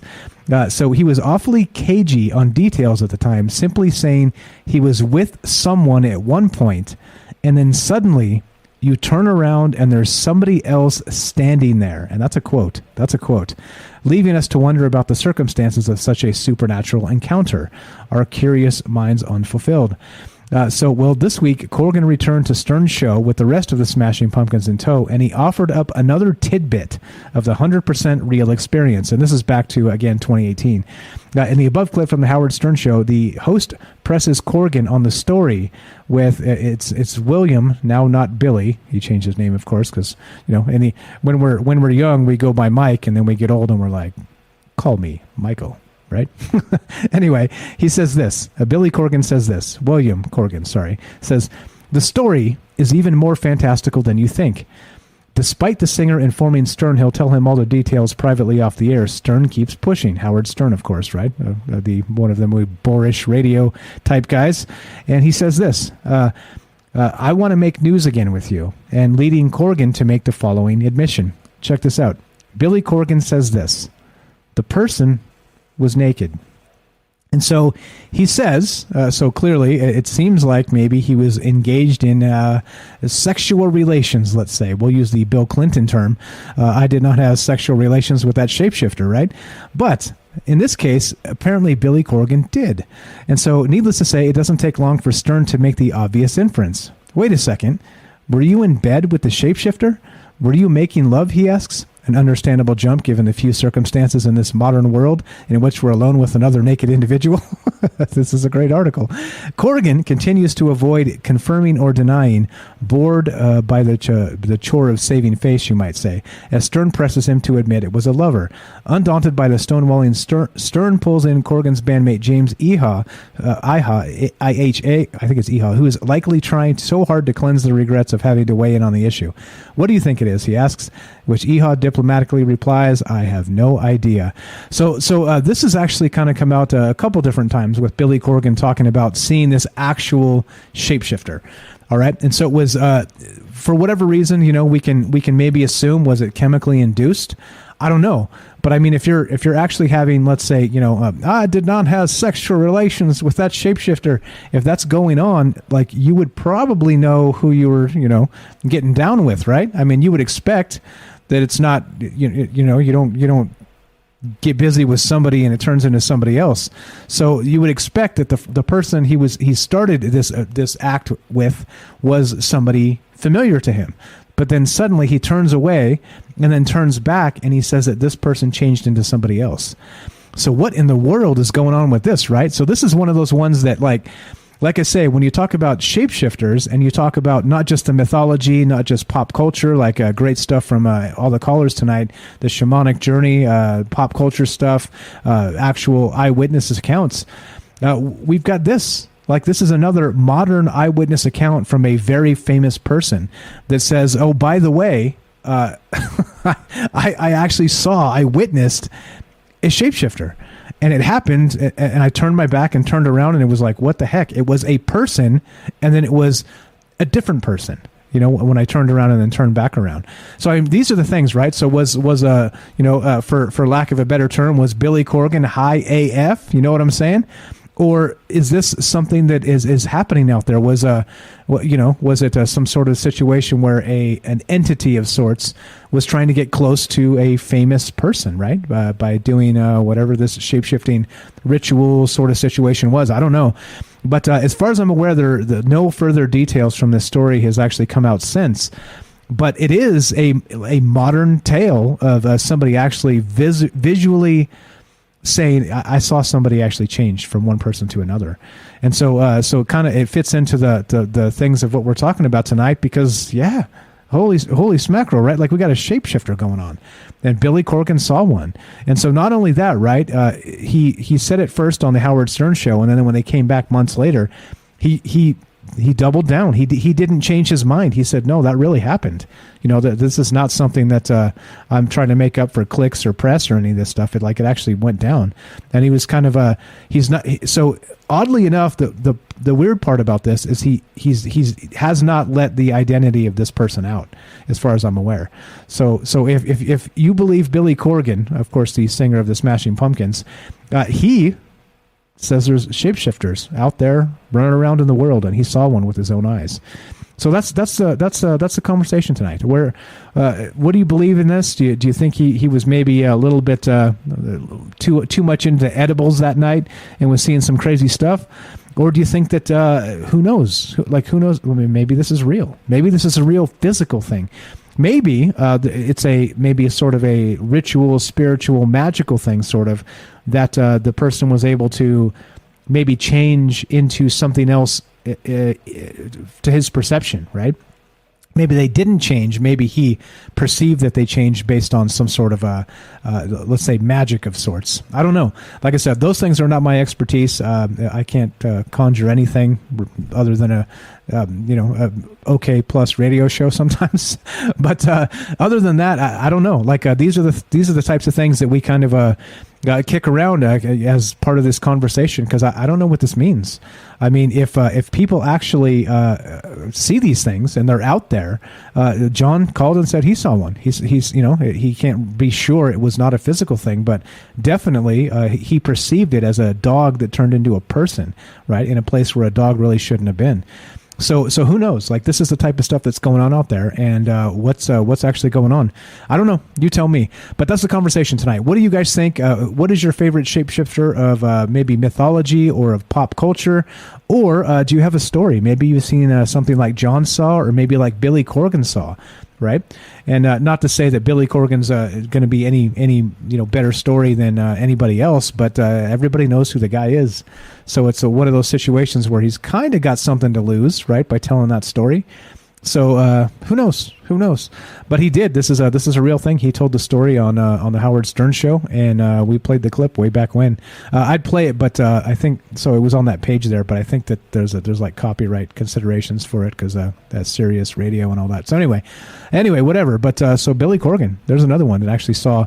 He actually says he saw an actual shapeshifter. So that's what we're talking about tonight. That's what's going on. Let's see. John says I think he actually banged it as his story went. Right. right? Yeah. Oh, yeah. Exactly. He actually, yeah. So I think that's the thing. Like he actually turned around, and this individual, whoever it was, had changed from one person to another, and he did have sex with this individual. I believe was the implication there. So it didn't deter him. So maybe it was a kinky game, for all I know. So anyway, that's what we're doing. That's what we're talking about tonight. Talking about shapeshifters, and back to the alien thing, right? If you go back to V, you remember that old 80s episode or 80s miniseries that had the reptile aliens that kind of had like their face covered with like human skin. They weren't actually able to shapeshift, but they were actually able to have some sort of thing disguise their reptilian features and turn it into a human form, very much like the faceless man stuff from Game of Thrones, which is fantastic, by the way. Is that book ever going to come out? Does anybody know? When is that book coming out? It's been like 11 years or something since the last book. Come on, guys. Come on. Somebody tell that guy to get to work. But okay, so anyway, looking to hear from you guys tonight. Got a few more minutes here on Fringe for the last segment. If you have a take on this and you want to give us a call. You know what to do. 702-957-1037. That's 702-957-1037. Join the Discord if you have not. Go to troubledminds.org and click the Discord link. And let's go. Let's see if there's another quick story we can shoehorn in here about shapeshifters. Hopefully not shapeshifters that are having sex with Billy Corgan, because, well, we already did that. We totally already did that. Here we go. This is another good one. This is a website called mythicalrealm.com. More of a list type thing, but there's a lot of shapeshifters from different cultures. Like I said, kind of the world over. And this is good stuff to me because it's not exactly one place. It's not like it all originated from the same area or the same time. It's that these people were actually it's been sort of a legend for a very long time. So let's go take a look at this real quick. This is again from mythicalrealm.com. And so here's some actual real actual stories about shapeshifters the world over. So in Argentina, they have a fox-like werewolf called the lobizón, as well as were-jaguars known as the Runa uturunga. And so, of course, right, we know when they're werewolves or were-jaguars, they are people that change into these maybe anthropomorphic type in between, right? In between an animal and a human with the forms. There's Brazil, Bulgaria, Canada. Let's go to Canada. Canada, it says Bear Walker is from First Nations folklore of that area. It's an evil sorcerer who walks around in the form of a bear. And there it is. There's a shapeshifter from Canada. What's another one? Let's go to one that I can actually say here. Chile's is from, they call it the Chon Chon, is a shapeshifter, is a Kalku, a sorcerer that transforms into a mythical bird that announces bad luck. It has the shape of a human head with feathers, talons, and big ears that it uses as wings. Let's see, what else? They got them all over. China, Ethiopia, Morocco, Tanzania, France. The loup-garou, which we talked about, is prevalent in France, with the beast of Gavaudan being the most famous documented case. Which, of course, is part of. If you've never seen the movie called, what is it? Pack de Loup. I can't remember. It's funny. I know the French name, and I don't know the American name of the movie. But it was a werewolf movie, and about a true story about this actual incident that happened with a werewolf terrorizing a particular area in France back, I think it was the 1850s, 1860s when this went down. So anyway, like you see, there's stories of this kind of the world over. We got Greece. They call the how do I say this? Vraikolaka is a catch-all word for werewolf, vampire, or sorcerer. The word lycanthropy from the ancient werewolf king Lycaon originated here. We got Haiti, Iceland, India. India, of course, let's go to the Dungeons & Dragons for you fans out there. The Rakshasa, or Ragosh, is a shifter who can change into any animal it wants and is characterized by its large size and color of hair, which is red or blonde hair. And ancient Indian mythology tells of naga, snakes that can sometimes assume human form. And so, of course, right, again, look at this. This list goes on and on and on. You name it. Mexico, the narwhal is a were creature that can turn into a wolf, large cat, eagle, or bull. The native Hawaiians, there are several shape-shifting legends out of the Hawaiian Islands, including the famous volcano goddess Pele. Well, right? Many people heard of Pele, who could shift into whatever appearance she wanted. There are also several shark shifter legends. We got Normandy, France, Norway, Sweden, all kinds of stuff. Panama. In Panama, Tula Vieja has been and continues to be sighted in Panama on a regular basis. The creature takes the form of a very, very old woman or witch with a crow's foot for a right hand. This child-eating shifter haunts all places dark and dismal, waiting to take anyone back to hell with her that she can get her claw or hand on. Crazy stuff, right? The world over. Look at this huge list. They got them in Russia, Serbia, Scandinavia, Slovakia, South America, and these are old stories. And so when we start looking at this type of thing and considering that it's really all over the world, kind of makes you wonder, right? Is this just, again, overactive imaginations of ancient people? Or is there something more to it than this? Who knows? Which, again, is part of the conversation, part of the questions, and part of what we do on this show. Like I said, I'm not trying to convince anybody of anything. You guys believe what you want to believe. And I hope at the end of it, you had a good time and you had a fun conversation to kind of maybe open your mind in some different areas, things that maybe you forgot, some ancient legends, some other things, and maybe inspire you to play some Dungeons and Dragons, because that's always a fun time. So in any case, as we kind of wind this up, you guys know the drill, right? We do this show on Tuesday, Wednesday, and Thursday at 7 p.m. Pacific. We broadcast it live on the Fringe FM. Thanks again to Joe Roop for allowing us to be on the station here. It's been a lot of fun, lots of great people we've met, and lots of great broadcasts so far. Looking forward to plenty more here. And so we're gonna do a special stream tomorrow night, because we're expecting tomorrow sometime during the day, I hope, an actual stream, an actual release about the 6-month UFO report. And so if that hits tomorrow, we're going to do a special stream where we talk about that specifically and go through it page by page and read it ourselves instead of having the press translate, spin it, and then regurgitate the garbage they want us to believe. So we'll do that tomorrow, and that's a special stream. We normally don't do a Friday night stream, but we'll be doing that tomorrow night. And we're at the end of this tonight on Fringe FM. If you guys enjoy this type of show, you know what to do. Just share it, spread the word, have people come listen and hang out and find out that there's more to listen to out there than that garbage BS political red and blue stuff that everybody's always talking about. Division rhetoric is not my thing. I don't like it. I think we can have a good conversation and get along with each other, and that's what this show's always been about. At the end, if you're listening to Troubled Minds on the Fringe FM, stay tuned for Joe Roop Lighting the Void. If you're listening to us on Facebook, YouTube, or D-Live, we got one more hour of Troubled Minds. And we're going to keep talking Shapeshifters and doing our thing, taking your phone calls. At the end of this, thank you again. I appreciate all of you spending your time with us. Like I always say, you could be doing a million things right now, and you're spending it with us. So thank you for that. Be sure, be strong, be true. Thank you for listening. From our Troubled Minds to yours, have a great night.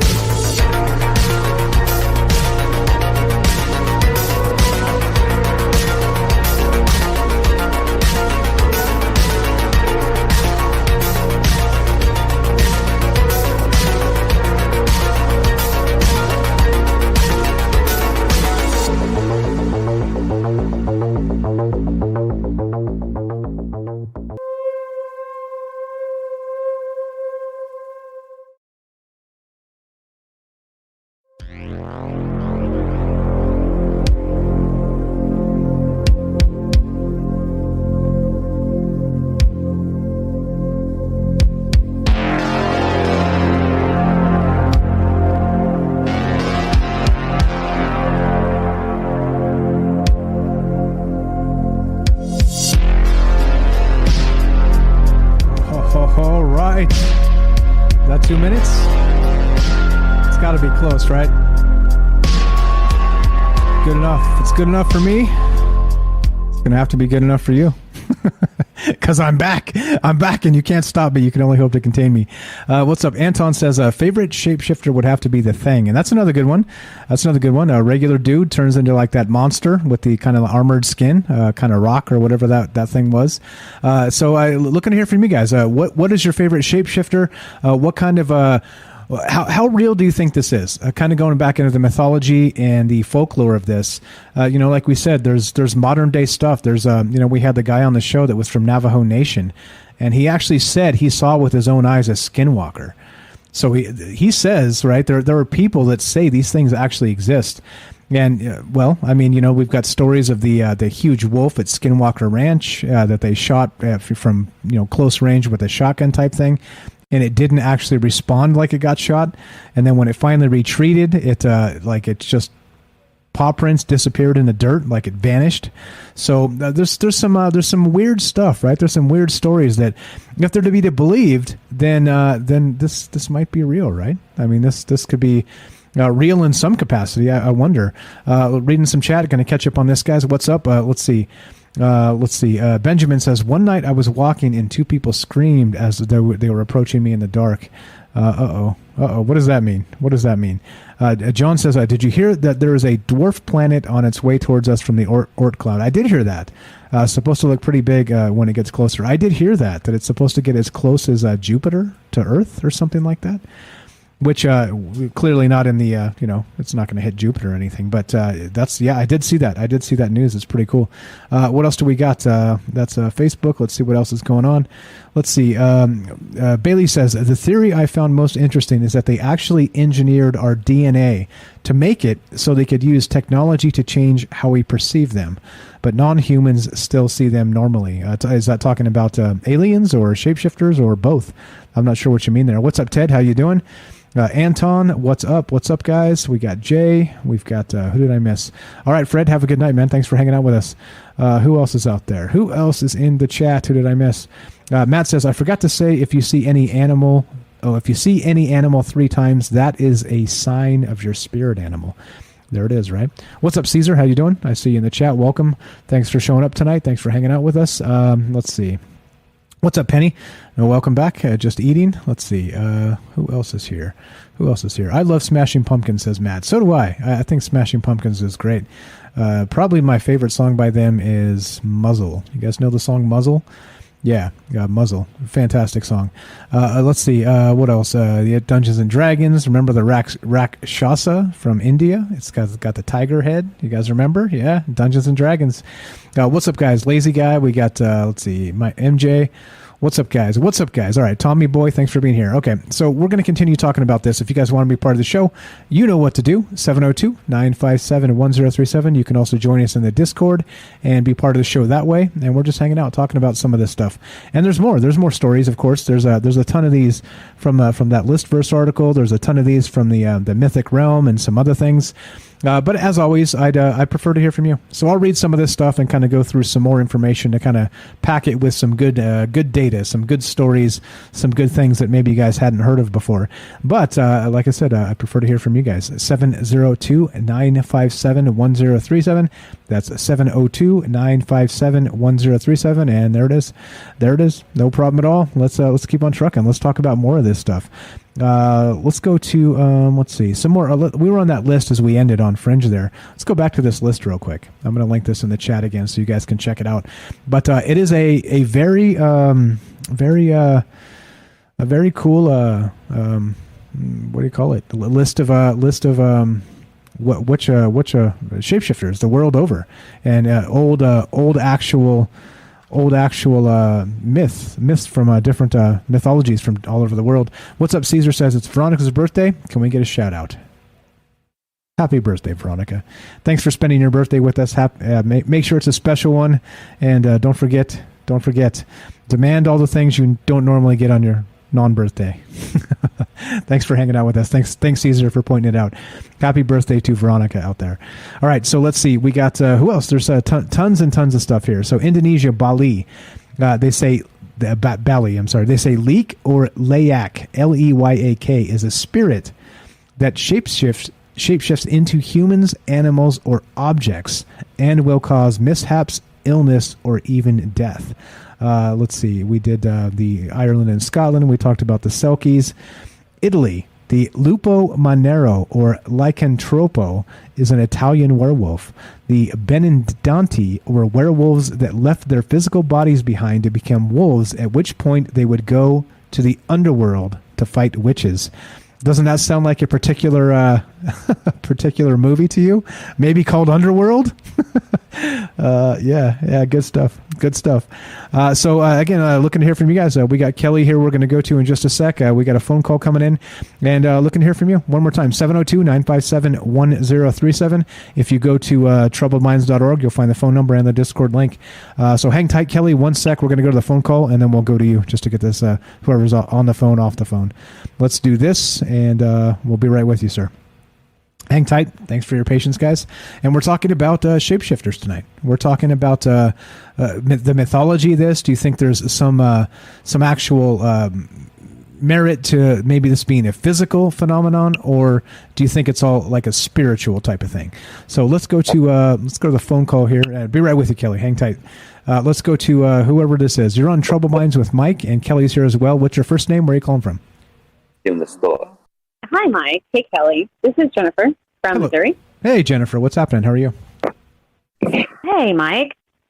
Hey, Kelly. So I don't know. I do have a story about a shapeshifter, what I believe was a shapeshifter.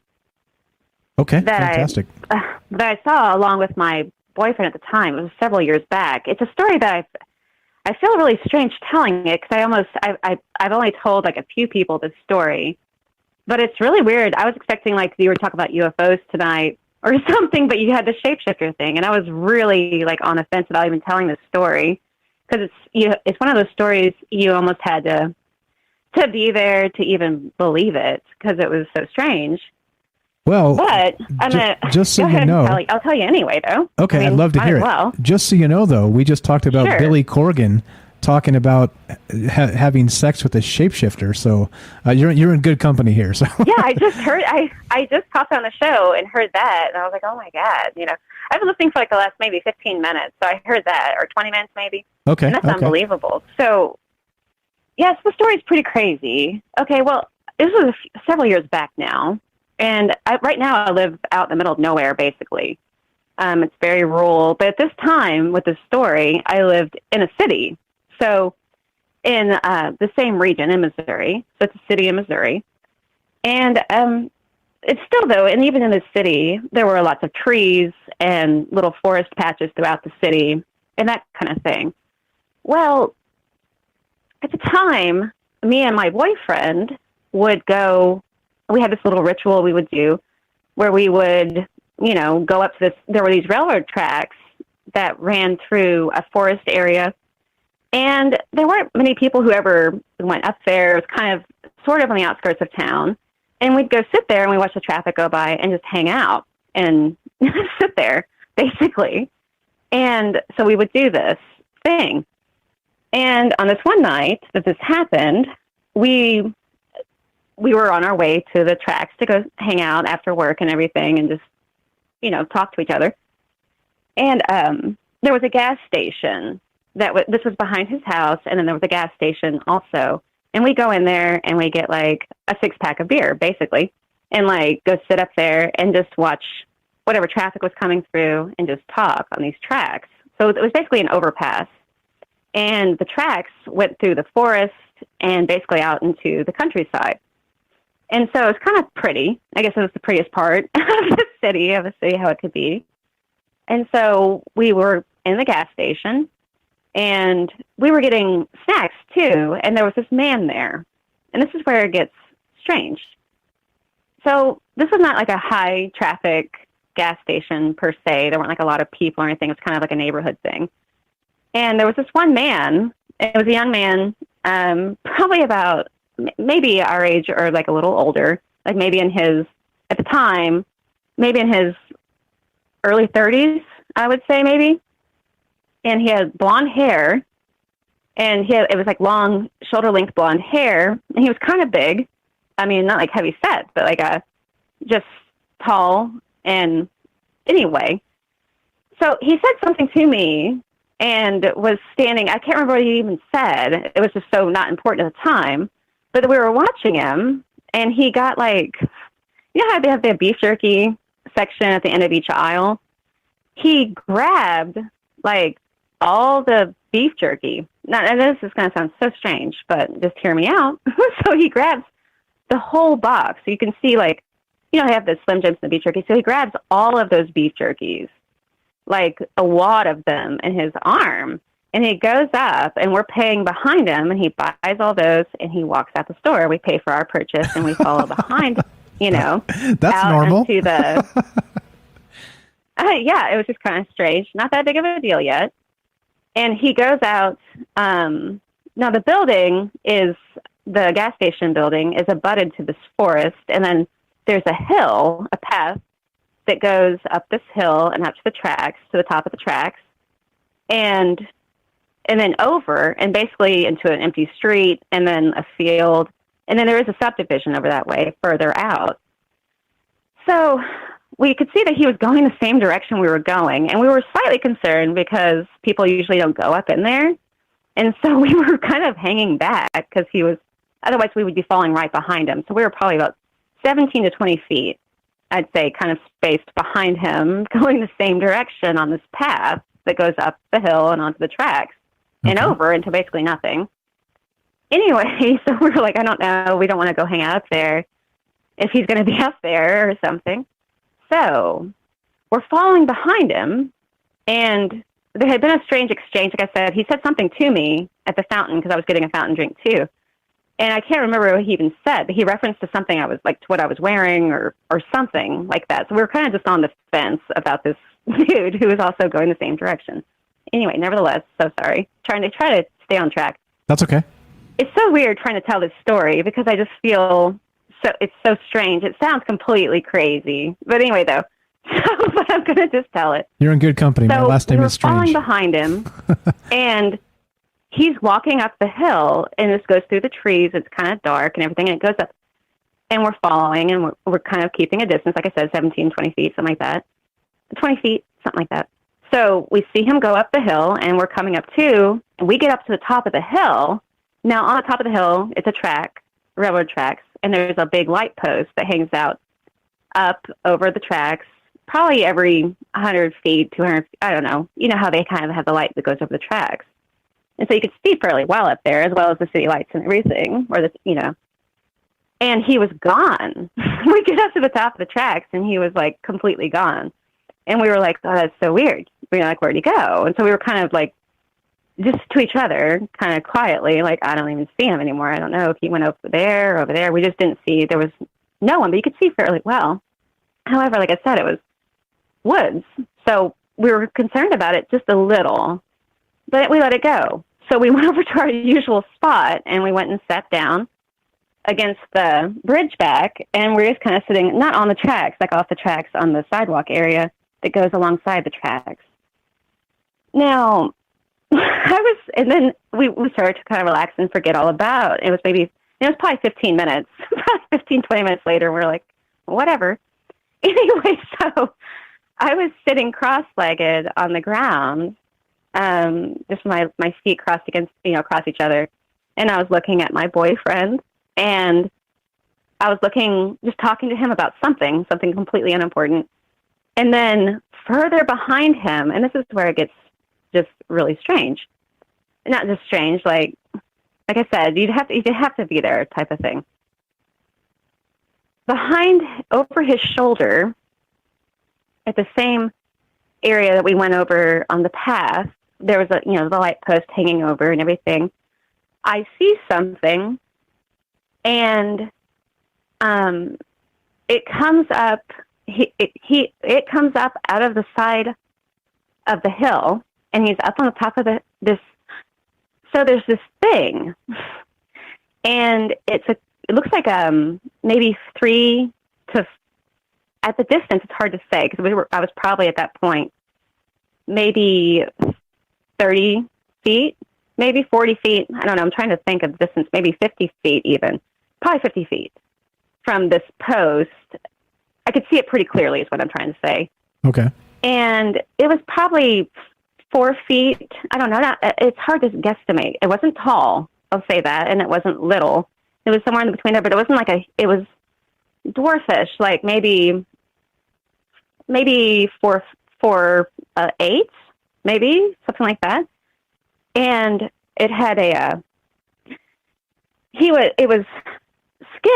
skin of it was like a translucent gray, almost like shark skin or something, but it was almost like it was in the light. It just looked really strange. Like it was almost like a shimmering sort, not shimmering, but like it was moist.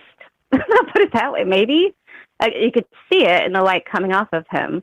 And it was kind of hunched over, and its arms reached down past the knees, like it was hunched over, and the legs underneath it were like bent awkwardly, and it was walking completely casually up the side of the hill, and the head was like, I could see this thing very clearly. I just can't describe the kind of creature it looked like.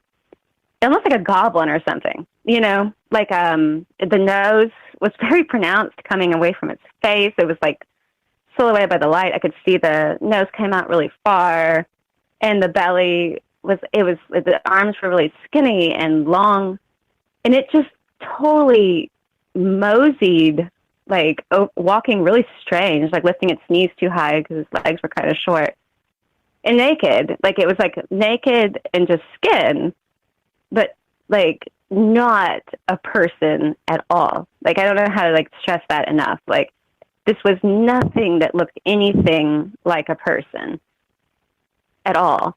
And it came across the tracks. It didn't look over. It just came across. It reached the top of the tracks. At that point, I started to tear up. Like my eyes started to like water up, and like I kind of like, and my boyfriend looked over his shoulder, and I was staring at this thing, and he looks over his shoulder, and he stands up and grabs my arm, and we like ran away. That says it right there. Like the opposite direction across the tracks of the bypass thing, and slid down the gravel hill and ran like several blocks all the way back to my mother's house. And we go inside, and we were like, didn't say anything. And the whole time that we were going, like, we were both just like, what was that? Like, didn't say much of anything to each other, but both were just like freaked out, And then we get to my mom's house, and my mom wasn't home, and we go inside, and we were both just like, you can imagine, just like totally, we were just really freaked out. And I was like, no, like this was years ago. So it was like several years ago now. But I was like, I just couldn't believe that he saw it. I couldn't believe that he saw it, that I had seen it, and that he had saw it. Like, it was unbelievable. And I was like, we should draw what you saw, and I'm going to sit on this. And my mom had a long kitchen table, and I was like, I'm going to draw what I saw, and you draw what you saw. And I want to make sure, because and he did too, like, we couldn't believe that we had seen this thing. And I drew like a weird outline type thing, and he did too. And I was just like, what was that? And then things got a little strange. I'm just going to go make it real quick, wrap it up. My brother and my mother lived in the same house, and I was living with him at the time. And he had this giant pit bull, like this 100-pound, he's passed away now. They had like this pit bull that was like this pedigree, really expensive dog that was like probably, 90 pounds of like solid muscle, and like show dog, like beautiful, Staffordshire bulldog type dog. But really tough. It's really tough dog. And that dog that night and the next day, like all the way into the next day, like refused to go outside, to the point where he did go outside eventually, and like he like just and not only that though, but there was this, I'm drifting now, but there was all kinds of things that carried on after that for like 3 days, where it was like this unexplained phenomena kind of going on around my mother's house, where the house we had ran to, and we were concerned that the thing had followed us. Anyway, it eventually passed and blew over, and we went back up there another time and left pretty shortly after. But I have never seen anything like that in my life, and I've never seen anything since. And I swear, like, that dude ate all that beef jerky and like turned into a goblin. Snap into a Slim Jim. Exactly, like, Turn into I don't know how to explain it, but like that's all I could deduce because it was unbelievable. Yeah, and the creature that was seen, like I said, is the stuff of like complete ridiculousness, and that's why I was like so apprehensive. I was like, don't tell it, you know, but I was like, oh, I should totally tell it. Nah, totally. Like this is the type of thing, right? We get together and like, you never know. Like people see crazy stuff out there all the time.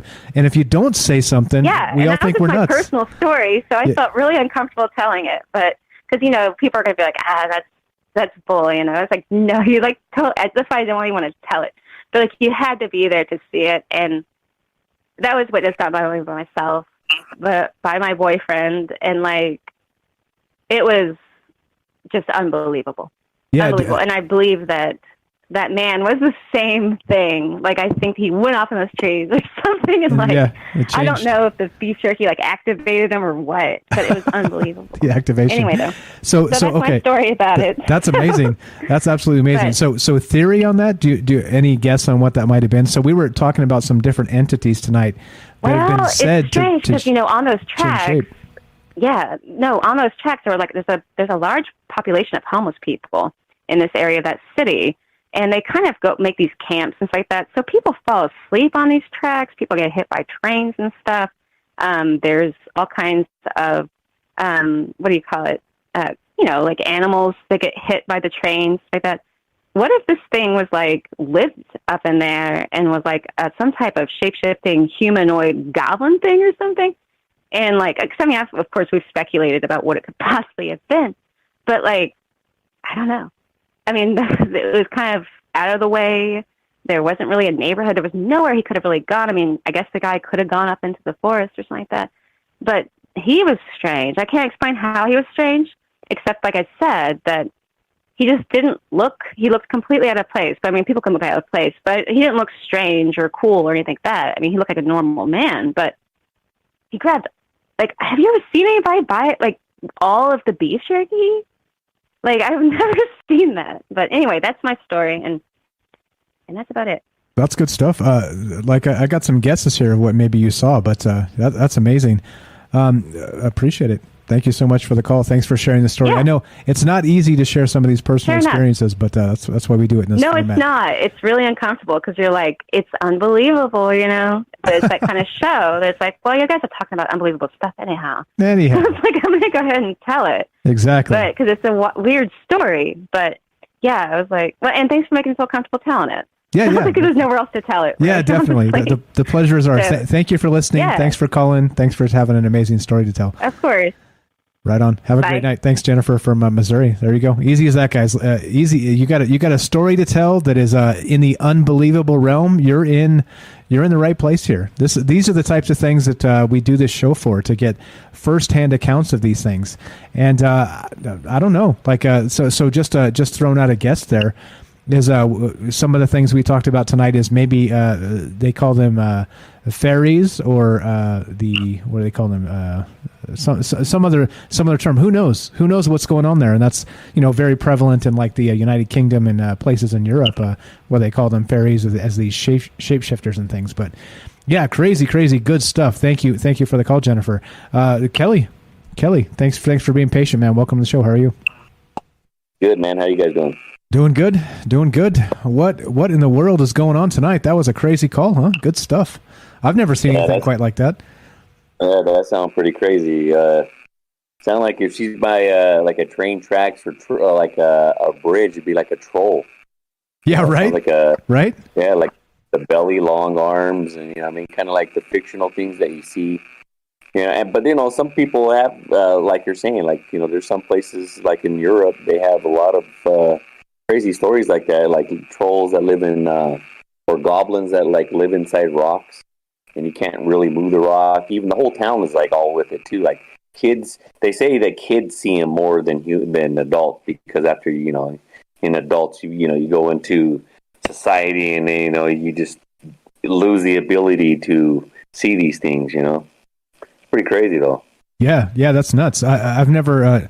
So I have seen some weird stuff, kind of like she described, kind of come out of the ground in like a shadow type of form. I saw something like that when I was a young man.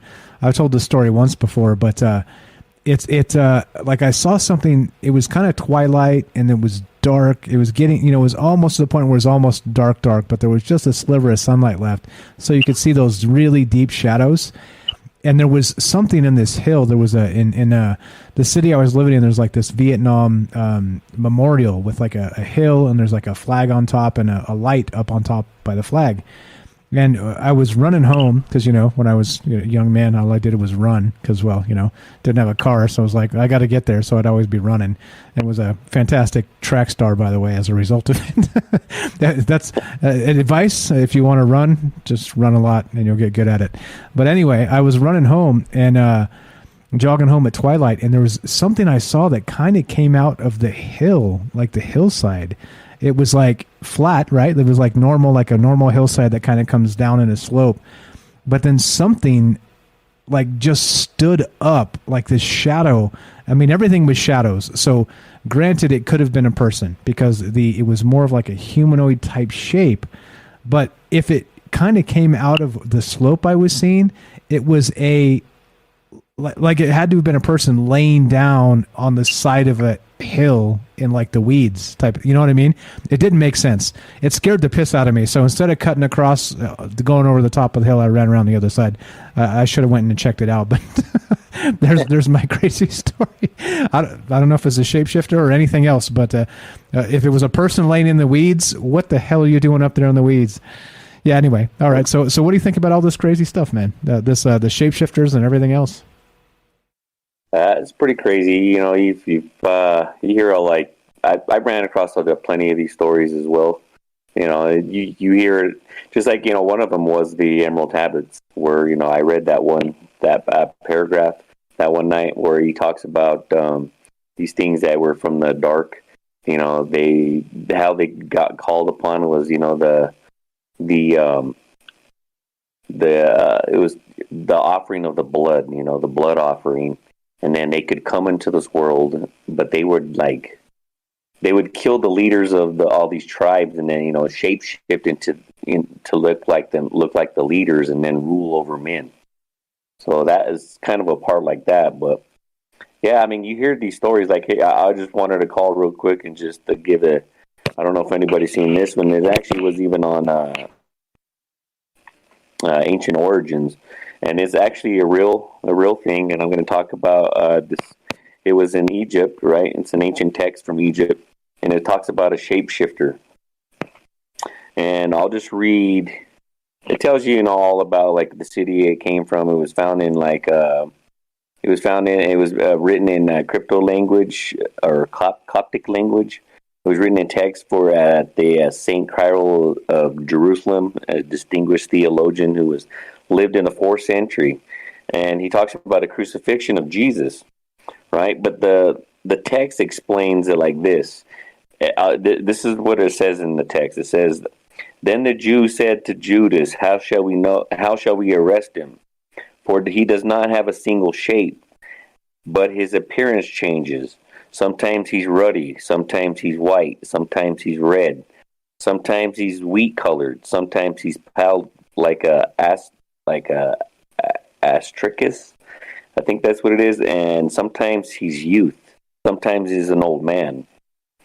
And the guy who kind of deciphered this, he was saying that he kind of stood back, and he was like, I'm not saying that he's a shapeshifter, but this is what it reads. I mean, if you read it yourself, that's kind of weird that it's stated like that. But there's also another one that talks about it was he was his name was Van de Broek, right? He explains that Judas, the first kiss right, that you hear about it, we come from another theologian who was in 185 to 254 AD. In his work, the Contra Carillium, an ancient writer, states that this is what he stated: to those who saw him, which is Jesus, did not appear alike to all. So he didn't look like anybody else. He was different. And there was another one that I came across as saying that, that the colors that Jesus, that he was actually, when he was born like his skin was black. They talk about his feet were, like soot, but like he was not only black, but like dark, like shadow, like black, dark, you know what I mean? Like he was different, and that he could shapeshift, change color like a chameleon. So it's pretty interesting. And and that's what I'm saying. That that people would try to to disagree with this or call it false, but you can see it right now. And actually, in 1910, it was purchased along with a bunch of other texts by the fancier J.P. Morgan and his collections, and you can see it in their Morgan Library, or the Morgan Library and Museum in New York City. If you actually want to go and see this actual text that talks about that, it's pretty interesting. Oh, sorry, I muted myself. I was answering you without answering you. So was that the actual like an actual story of Jesus like appeared to different people as different things? Yeah. Like the actual Jesus. Yeah, they were saying that the reason why that the Judas, because that's they talk about the whole text in here, but let me try to find it. Right. He said he leads Judas to suggesting that the kiss means to identify him. Right, that's the whole point, that how they arrest him. But the reason why they wanted him to do that is because Jesus was a shapeshifter. He could and that's what I'm saying. That they're not saying that they're not literally saying that he was a shapeshifter, but that's what they read, and that's the part that I read, that he was he could change his color from red, white, pale. He could see like almost like see through. He was wheat color. He could change himself from youth to an old man. So it's pretty interesting. I mean, that's only a section of it. I've actually seen, like I went to another place that I seen the same text, but it reads further down, and like he could. It's not only that he could change old man, or he could change himself from man to woman. It was just crazy. It was a crazy read just to see this stuff. I mean, I'm not a religious person, you know that already, but to read something like that from a text like that from where they found in a church, old church, and because the church was destroyed, right? The church was destroyed, but they had it in safekeeping in like a jar or something, and it was like they had it hidden. And when they were, they were doing archaeology of that church, they found this text. So yeah, but he talks about the actual Jesus as a shapeshifter. That's amazing. I've never heard it in those terms, but yeah. So they did have to do that the Judas the kiss thing, right, to identify him. So weird. I don't know the context there, but that's the additional context. But that's amazing. I mean, you would expect, right? The Son of God and all this stuff, right? Like if that was the case, surely he would be able to do those things and maybe make himself a sort of a chameleon to people, meaning that he was, he would be able to disguise himself, right, from, say, a would-be assassin or things like this, right? If they don't notice or recognize it's him, he can kind of maybe, in real life, stealth, put himself out of danger type of situation. Who knows? That's an amazing story, man. And what is this book from again? Can you tell me that?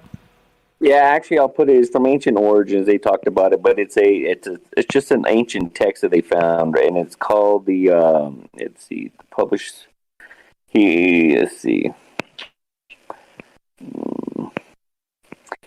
They found it in a church called Saint Cyril of Jerusalem. Okay. Right, and there was a distinguished theologian who lived there in the 4th century, and he talks about a crucifixion story of Jesus and the possible, as it was a plot twist, and this is why they were seeing. And the guy who read it was he's from the University of Netherlands. and his name, I'll just have to spell it because if I try. I'm with you. It's like Roloff. It's Roloff, Roelof, Von Den, Van, and then these are all different. They're all separate words, and then Den, Ben, and then his last name is Broek. And he was in the University of Netherlands, and he wrote a book called Pseudo Christ of Jerusalem, on the life and the passion of Christ, and it's called the Coptic what's that? Just check him out, and yeah. I do the same thing. I'm like, oh God, this word's too big for me. No thanks. I'm like, well, it's different. And man, I can't pronounce that. Some of those ones with a K with next to an R, I don't know. How would you pronounce that in like raw dog? Right, exactly. Like it's literally translated. I don't want. That's why I don't want to butcher it. You know what I mean? So like, I don't want to sound like an asshole either. So. Yeah, exactly. Right, like yeah, agreed. That's nuts, man. I've never heard that story ever, and I've heard a lot of stories about the Christ and the passion and all that stuff. That's nuts, man. That's incredible. So yeah, please link that. So with that, that's an amazing story to kind of add to the mythologies tonight. Is there anything else that like I know that you've got some native background in your blood there. How about the situation with maybe the skinwalkers actually changing shapes physically, or do you think it's a spiritual thing, like the spiritual animal, like the spirit animal type situation, more of like a out of body experience? What do you think about all that? No, that's more of a like a you have like a like a medicine man, the medicine man with can have extreme power, but there's different tales of like from different bands, from different tribes, where you would have different stories. But one would be like they would, you've heard some ones that they had to kill a family member, or other ones where they just knew, they were taught, they just go into a forest, right, and they would disappear, come back, and they would have these abilities to do some of this stuff. But yeah, it just depends where you could hear. They could change shapeshift into like different animals, or even different family members too. They could even do that. That's for a moment. It's pretty crazy, man. Yeah, that's one too. I don't know. The shapeshifting is you hear about all the time that these things would be like shadow figures, crawling around in the dark, or through. That's why you see a lot of these people say they really ain't sure because it was in the shadows, or something. That's because they're probably part of it, or they look like it. That's where you could, if in the shadows, they could look like they can change shapes. It's just weird. I don't know if it's a mind play or if they're actually doing something like that. But as these stories are pretty crazy. Like I get into some of this mythology too, but to me, if they've been around that long, I kind of tend to believe not to call them mythology, because these stories are not just like in one area.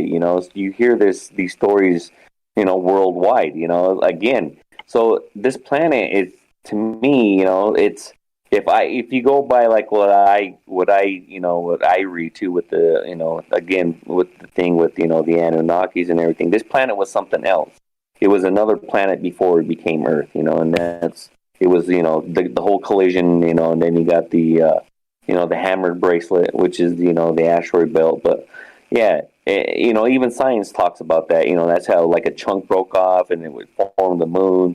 It's almost they're identical, but yeah, who knows what was on this planet before? You could have mythology. We call it mythology, but in ancient folks back then, they call that shit real. They drew that shit on cave walls.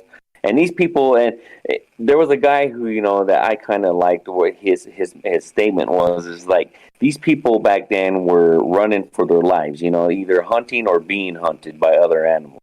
And to write something or draw something on the wall back then had meaning to them.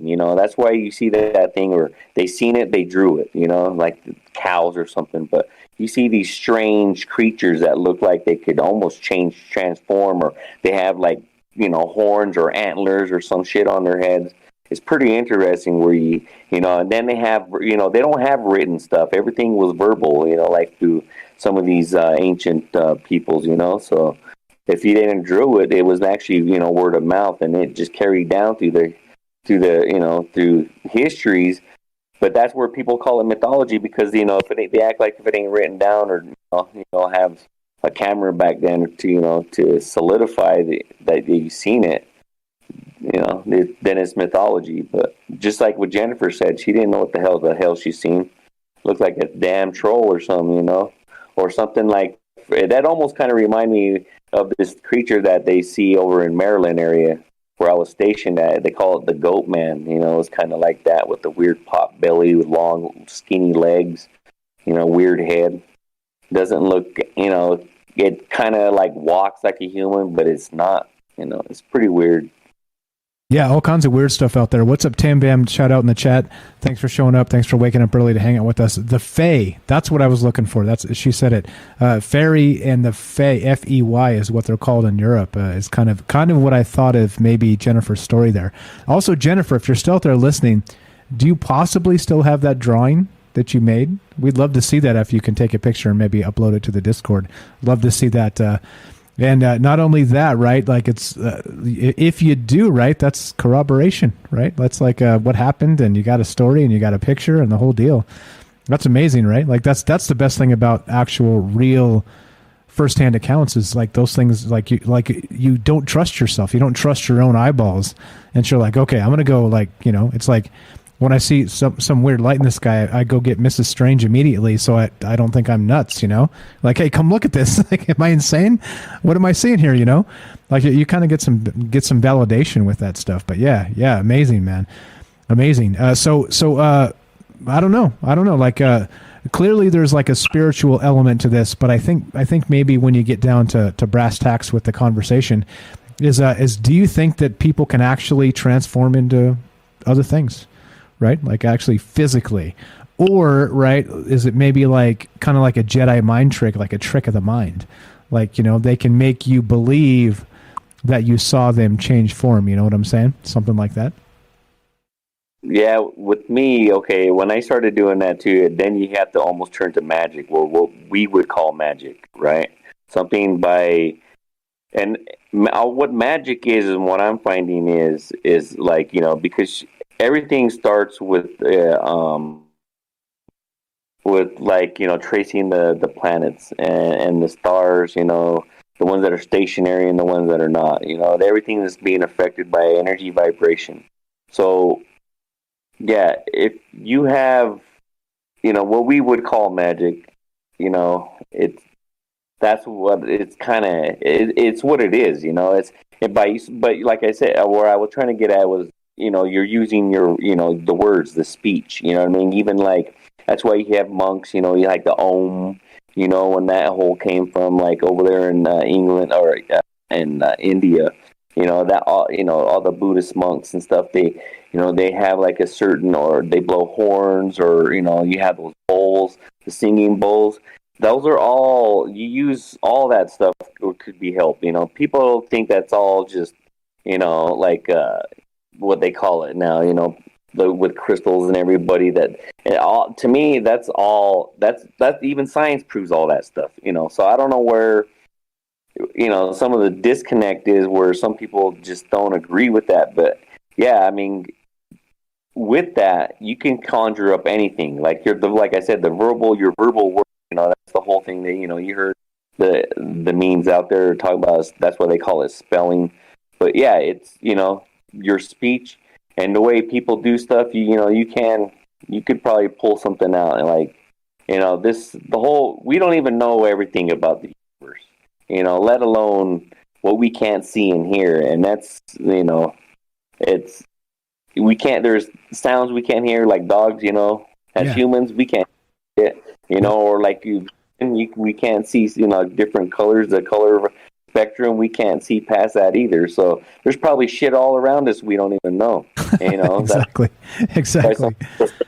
Dead people, and I believe them.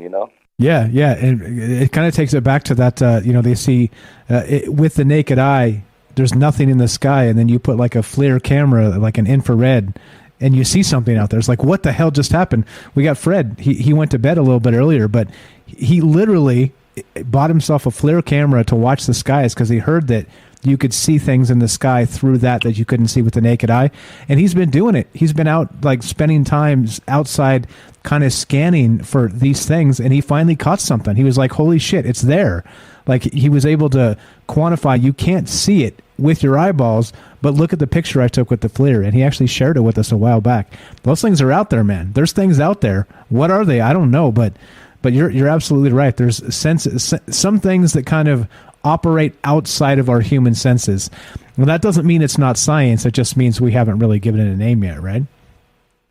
Yeah, because there's, there's scientists and there's, people out there that are, that are trying to do studies on this stuff, and, and they're looking for, that's where you see, like, they call them ghost hunters. Like, they're using all these, fancy stuff. They're trying to, but what they're trying to, like the one speech one, they're, where you're trying to capture some kind of a speech. Yeah, it's a vibration they're trying to pick up. That's like I'm saying, everything is energy, vibration, and frequency. And Tesla wasn't lying when he said those words. Everything is like that. And then you have the number system, 369 and all that shit. But yeah, you can, and everything is just like we were talking yesterday, like the fault doors I was talking about. These things. And people said that, they've seen these people. Is it a jump gate, or is it something else? Or is it dimensional? Is it a dimensional door to go to somewhere or is it just what they call, that another frequency, or I guess it would be for a dimension, but, something, they're all, they say they're all next to each other, right? Who knows? Yeah, in the same space. Yeah, exactly. Yeah, crazy stuff, man. I don't know. Like, I think that's where the conversation lies. It's kind of, and it's not really that, groundbreaking to have a conversation like this. It's like people raise their eyebrow at you and they're like, "What are you talking about? You're nuts." But it's like, you go back 500 years, and there was like a cutting edge of scientific discovery where they were talking about, the world being round, or the sun not revolving around the earth. Like there was like cutting edge to there that the discussion seemed insane at the time. It's like, no, nobody believes that. Like that, like, come on, like they executed people for these types of thoughts. I mean, this is not new. We're kind of standing on the shoulders of giants at this point, kind of taking these conversations to the next step. So it's not, to me, it's okay. This is all okay. And I appreciate it. I appreciate all your hot takes, man. You always got good shit to say. Yeah, man. There's another one I would like to bring up too, is sure. What they back in the day, the people, they thought they were crazy because they said they seen something. Maybe sometimes they did fucking see something, and, back then they didn't know. They just threw them in a padded room, or even like, I would say people with money, they didn't, they didn't want a family member around. So, they do some weird medical shit back then, because those loony bins back then, they did some ruthless shit, to people. But who knows that these people were actually really seeing some shit, and sometimes they didn't have family, they thought they were crazy. They lived on the street, or maybe they didn't have no back then because, we're talking like, I'm talking like, 1912 or something, where they were putting these, where they had these, these hospitals, they call them, and they just tinkered around. Like, for example, where they would stick a spike in your back of your eyeball and then pound your brain, yeah, becomes. I mean, that's what they were doing with people all the time that thought they, people said that they were crazy, or they'd try to bring a preacher over or something. But maybe, like I said, maybe they were seeing some shit. Yeah, again, and that's part of this is it seems like whatever, I mean, and I think it's a little bit unimaginative to try and label all of these things, the same phenomena, right? Like it just seems a little bit, easy. It's just too easy to be like, oh, it's all interdimensional stuff. It's, it's all coming in and out, phasing in and out, and we're, sometimes you see it, sometimes you don't, right? And it's, the shadow, the black eyed kids and the shadow people and the UFOs and the shapeshifters. It's all the same. I mean, it just seems like, sure, fine. Like, maybe you could boil it down to an explanation of a possibility of all those things, but it's just not all the same thing, man. It's just not the same stuff. It is not, and that's where the conversation comes in, right? Oh, Tam, yeah. I mean, Tam, we're going to go to you next. I saw you in there. Get your ass back in the caller queue. Just one thing was just, I mean, like you're saying, some of these stories have been before even probably mankind were here, Like, some of these creatures, you never know. They could be been living underground. And when you have physical evidence, like there was given an example, there was this kid, I was watching this thing, they were talking about different, like Mothman and, Goatman.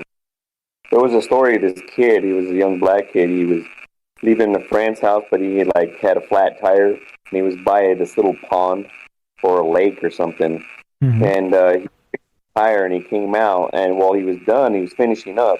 He said he looked over and it almost looked like you would call a reptilian, right? He said, but it was like, he called it like a swamp monster or some shit. But he said he was so scared, he just left the jack and everything there. But the tire was on, and he just jumped in the vehicle, and this thing was chasing him.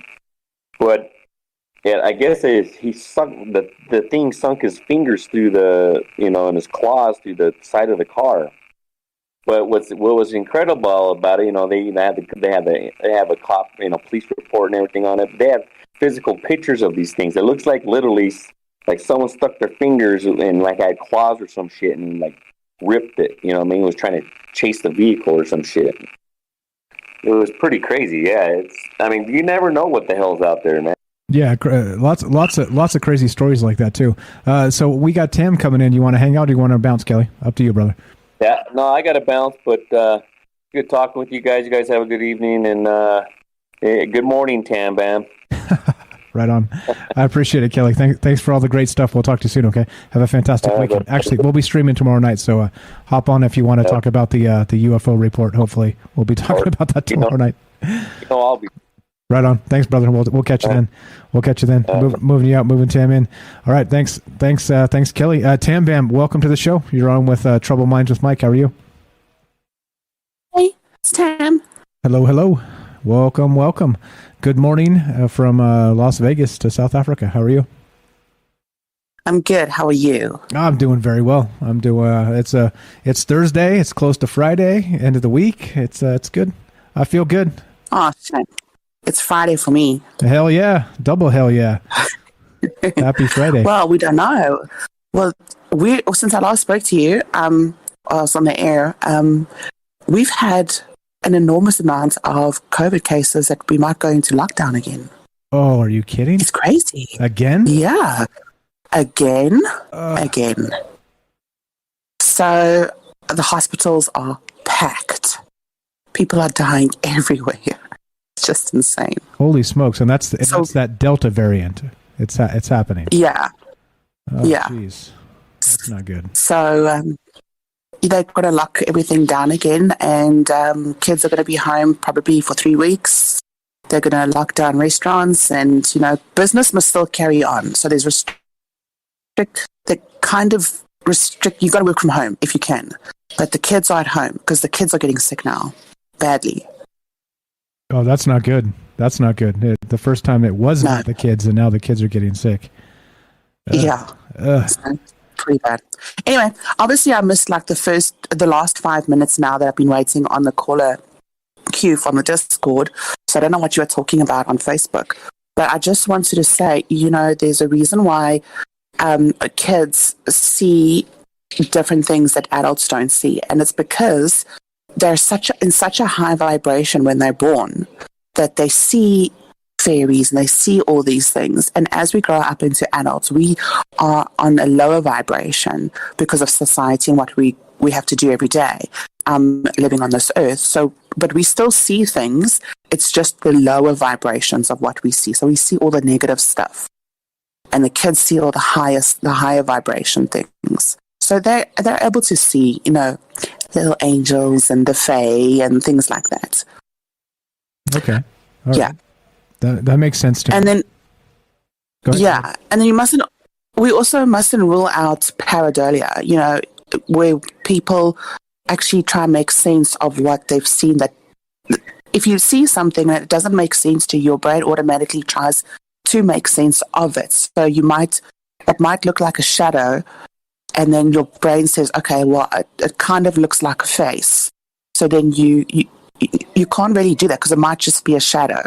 So you must never rule that out because it's still a human experience. Exactly. Unless it comes and says hi to you. Well, exactly. And so you're in the right place for that. So again, like as we are open to believing, we also need to be, in many capacities of the skeptical mind, because the human brain is fallible and we can trick ourselves into believing things. And so that's definitely part of the conversation. I'm glad you brought it up. We kind of glaze over that a lot because, in the old days it was like, oh, everything's pareidolia. It also becomes like the skeptic's dream because you can just explain everything away as, Jennifer's story. She saw this troll, pareidolia. Missed her story. Oh, you missed it. Oh, go back and listen. Go back and listen on the archive. Holy crap. What a story. Like she actually saw what she believed to be a fae or a fairy or a troll or a something, like a shapeshifter of sorts. Amazing story, like a first-hand account. And she, again, unquantifiable. Like it's one of those things that she said she didn't even want to tell a story really. It was one of those weird ones where it's like, I'm not sure I should be talking about this, but these things happen, right? We see these things. Yeah, we see these things. So we were talking about shapeshifters tonight. What do you think that? So in general terms, because we don't have to drag you through all the dredges of the things we talked about again. But do you think that it's possible that people can change physical shape, or do you think that the shape-shifting phenomena is more of like a mental state of like this shamanic journey of maybe like a higher consciousness state of maybe using hallucinogens or a meditative state or things like this? Any take on that? Well, listen, the earth is so big, the history is so large, it is all possible. We can't pinpoint and pick out and say, okay, well, that's true. It has to be true because it might just make sense to you. So everything and anything is possible. I do really believe there are shapeshifters out there. I've told you my story going to England. I've experienced a reptilian myself, and it was the most horrifying thing, but it also was great because it was confirmation that I'm not actually insane, that it is true. That's always nice. It's always nice, yeah.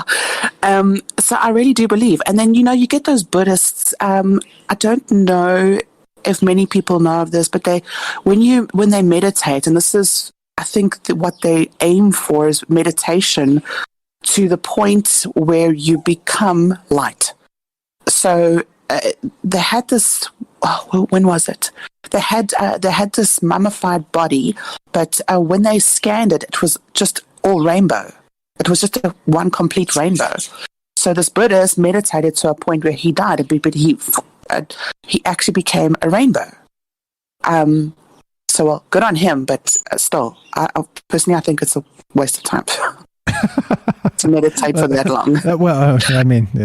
It depends. Maybe he turned into something amazing. Maybe it is worth it. It's entirely hard to tell. Yeah. Well, maybe, yeah. You never know, but yeah, I'm with you. Right? We still got bills to pay and kids to feed and stuff like that. So rainbows don't get that done, right? All right, we lost Tam. Let's bring Tam back. There you go. Sorry about that. Welcome back. Test 1 2. Test 1 2. Got the sketchy. Sorry. Welcome back. It's far away. That's okay. Half a world away. Literally half a world away. And here we are discussing strange things from Las Vegas to South Africa. And her internet's a little sketchy. So bring you back in. There you go. Welcome back. So we're about. I'm not trying to run you off. We got time for you. So you tell me what thoughts on this, on the rest of this stuff. Okay. I want to talk about Kelly's thing. Sure. Because, I am religious and Kelly isn't. So it's actually quite fun to, to have these conversations with someone who isn't religious. And I love the fact that he actually found these records where, he said he read that Jesus was a shapeshifter. Yeah. For me, okay, yes. I mean, it's all debatable. Everything is debatable. And until, you get told to your face from Jesus, listen, this is what it was. We can all debate. But I love the fact that all I heard was Jesus is real. And he was here. Right. It was tick box for me. Yeah, it's amazing. So not only, I think what I took from that story is I don't necessarily think Jesus was a shapeshifter. I think Jesus was able to, according to the story and my understanding of it, is that he was able to make people see him differently. You know what I'm saying? So I'm not sure it was a physical change. It was more of if he wanted you to see him, you would see him. And if he wanted you to not, you would not. You would see him as something else, right? So it's kind of like maybe back to that Jedi mind trick sort of situation. But yeah, that's still an amazing story, one I've never heard, right? Have you ever heard that before? Yeah, never. And I kind of concur because people mistake I'll tell you, the people mistake talking in tongues with, you're completely with the Holy Spirit and you're talking in tongues, and you know how the priests on the TV, the pastors on the TV talk in tongues to the congregation. That's not what it is. If you do serious research into biblical texts, talking in tongues is actually speaking within the Holy Spirit, but everybody from a different country, you speaking a different language, in the same crowd can hear exactly what your message is. That's what talking in tongues means. So, if Jesus came, everyone saw Jesus in a different light or a different way or in a different shapeshift, talking in tongues is not far off. Or is not far off from talking in tongues. So I concur. Yeah. I really do. Weird, right? So you have people with different faiths in different parts of the world, and hearing some strange stories. And there's still, even though, right, like we're told that religious people aren't supposed to get along with people that are not religious, right? That's what we're told. We're told it's like rubbish, right? It's rubbish. Exactly. There are common threads here. There are ways to look into some of these things and be able to, be in solidarity with humanity and say, okay, yeah, these things may or may not. I believe them as a fact or truth, but still, to not really give them any sort of, a plausibility is, I think we're doing ourselves a disservice, and it's division. It's just division, more division politics and all the rest of this. But yeah, that was a great story. I agree. Lots of great stories tonight. We had several firsthand accounts, a story I've never heard before, which is not incredibly rare, but I've been doing this for quite a while now, as you know. And so a lot of the stuff that comes up I've heard of. I've heard tonight some stuff I've never even heard of. That's amazing. Like I said when we started the show tonight, at the very beginning, I said, look, guys, I've learned a ton of stuff doing this show, but the most amazing things I learned are from you. And you all came through again. It just seems like night after night, you guys are coming through with some amazing stuff, amazing stories, amazing references to some things that we were talking about that I never even considered. Isn't that amazing, Tam? Why are you surprised? I mean, we are an amazing group of people. I mean, well, that's true. On. That's true. But it's just like it's night after night. Like I said, you're right. I shouldn't be surprised. I retract the statement. You win. You win this time. I do win. You do. All right. That's all I wanted to say. Yeah. Okay, cool. Let's finish this up then. We're done. Thanks again for Tam Bam for joining us. Thanks for waking up early and listening to us. Thanks for spreading the word. All that good stuff. Be safe out there. If you got a new variant of COVID, wreck and shop. Do all the things. Be as safe as you can, and batten down the hatches if you need to, and be safe. Praying for you. All that good stuff. Okay? Well, thanks a million. Right on. Let's okay. finish. Keep well. Finish. Thank you, Bailey. If you're there, I know you got your depth of religious scripture and knowledge is way better than mine. You want to comment on the Jesus story? Have you ever heard that before? We got Bailey in the listening on air here. Just want to make sure if Bailey wants to say something, she can. But if you want to comment on that, love to hear your take on it. If not, that's cool too. I'm not trying to twist anybody's arm. But we're about to finish here. So as you guys know, tomorrow we will have a special stream on the same time, 7 p.m. So I don't know how long it's going to go because the UFO report is supposed to be 4 pages.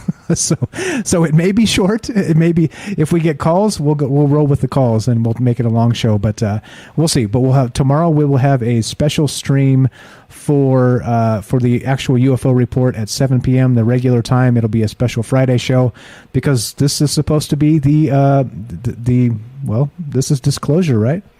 This is we'll see what tomorrow looks like. But if it's 4 pages, it better be font size 4, exactly. And then bullet point right to the margins, edge of each page.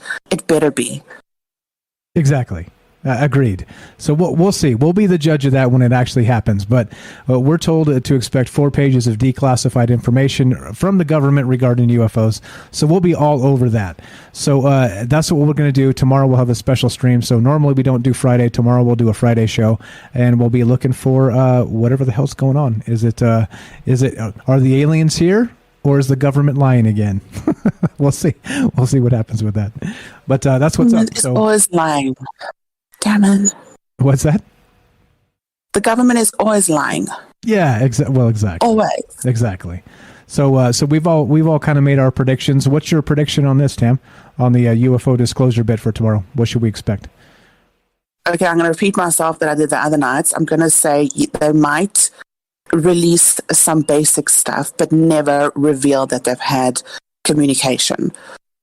Because then it would be a fact of they've been lying to us for so long, and they will never ever want to be held accountable for anything, and that's just what it is. Agreed. We'll see. I'm crossing my fingers that we're going to be not disappointed, but surprised. I'm hoping that's the case. But we'll be all over it. I'll be up early tomorrow, checking to see if this drops. Hopefully it is tomorrow. If it's not, we'll still do a stream anyway and talk about what could have been. So there you go. Appreciate it. Bitches. They better release something good. I'm so anxious. Exactly. Ash says the report is just a reptilian nude spread of me. There you go. 4 pages. Oh boy. He's got to throw himself in there. Why not? Why not? Well, why not? Why not? All right, we're done. You want to hang out for the outro, or you out of here, Tam? I'm going to play some music and do our usual wave my arms in the air and shout at the moon. Oh shit! They liken. Yeah, right. Why not? Why the hell not? Okay. No. I'm going to leave. Okay. So all of you guys have a great time. My great show as per usual. Bye guys. Have a good evening. While I have a great day. Have a great day, Tam. Thanks for joining us. We'll talk to you soon. God bless you and the family. Thanks. Thank you. All right. Bye. All right. There we go. Tam Bam from South Africa. We've got lots of folks joining us tonight, telling fantastic stories and considering all the things as possible or not possible. I've got it from an inside source, a Galactic Federation ambassador, that tomorrow's UFO report is just going to be a nude spread of Ash, the reptilian from Mars. So we look forward to that. We'll be doing a special stream tomorrow night to cover whatever happens tomorrow regarding the UFO 6-month report. But otherwise, for tonight, we're done with Shapeshifters. We may revisit at some point. There's a lot to talk about that we didn't get to. I appreciate all the calls and all the participation, all the fantastic chat, all the great stories. Thank you, John and Jennifer, for the first-hand accounts. Everybody else for the fantastic calls. You guys are amazing. One more time, this is Troubled Minds. I'm Michael Strange. Like I said, thank you for hanging out with us. I know you could be doing a million things, and some of you are staying up late for us. Some of you are waking up early for us. Some of you are skipping a hockey game on TV for us, or whatever it is. Whatever's going on, I appreciate it quite a lot. Thank you so much. We'll be back tomorrow, God willing, and doing our thing, talking about aliens and conspiracy and paranormal. As we're done, you know the deal. Be sure, be strong, be true. Thank you for listening. From our troubled minds to yours. Have a great night.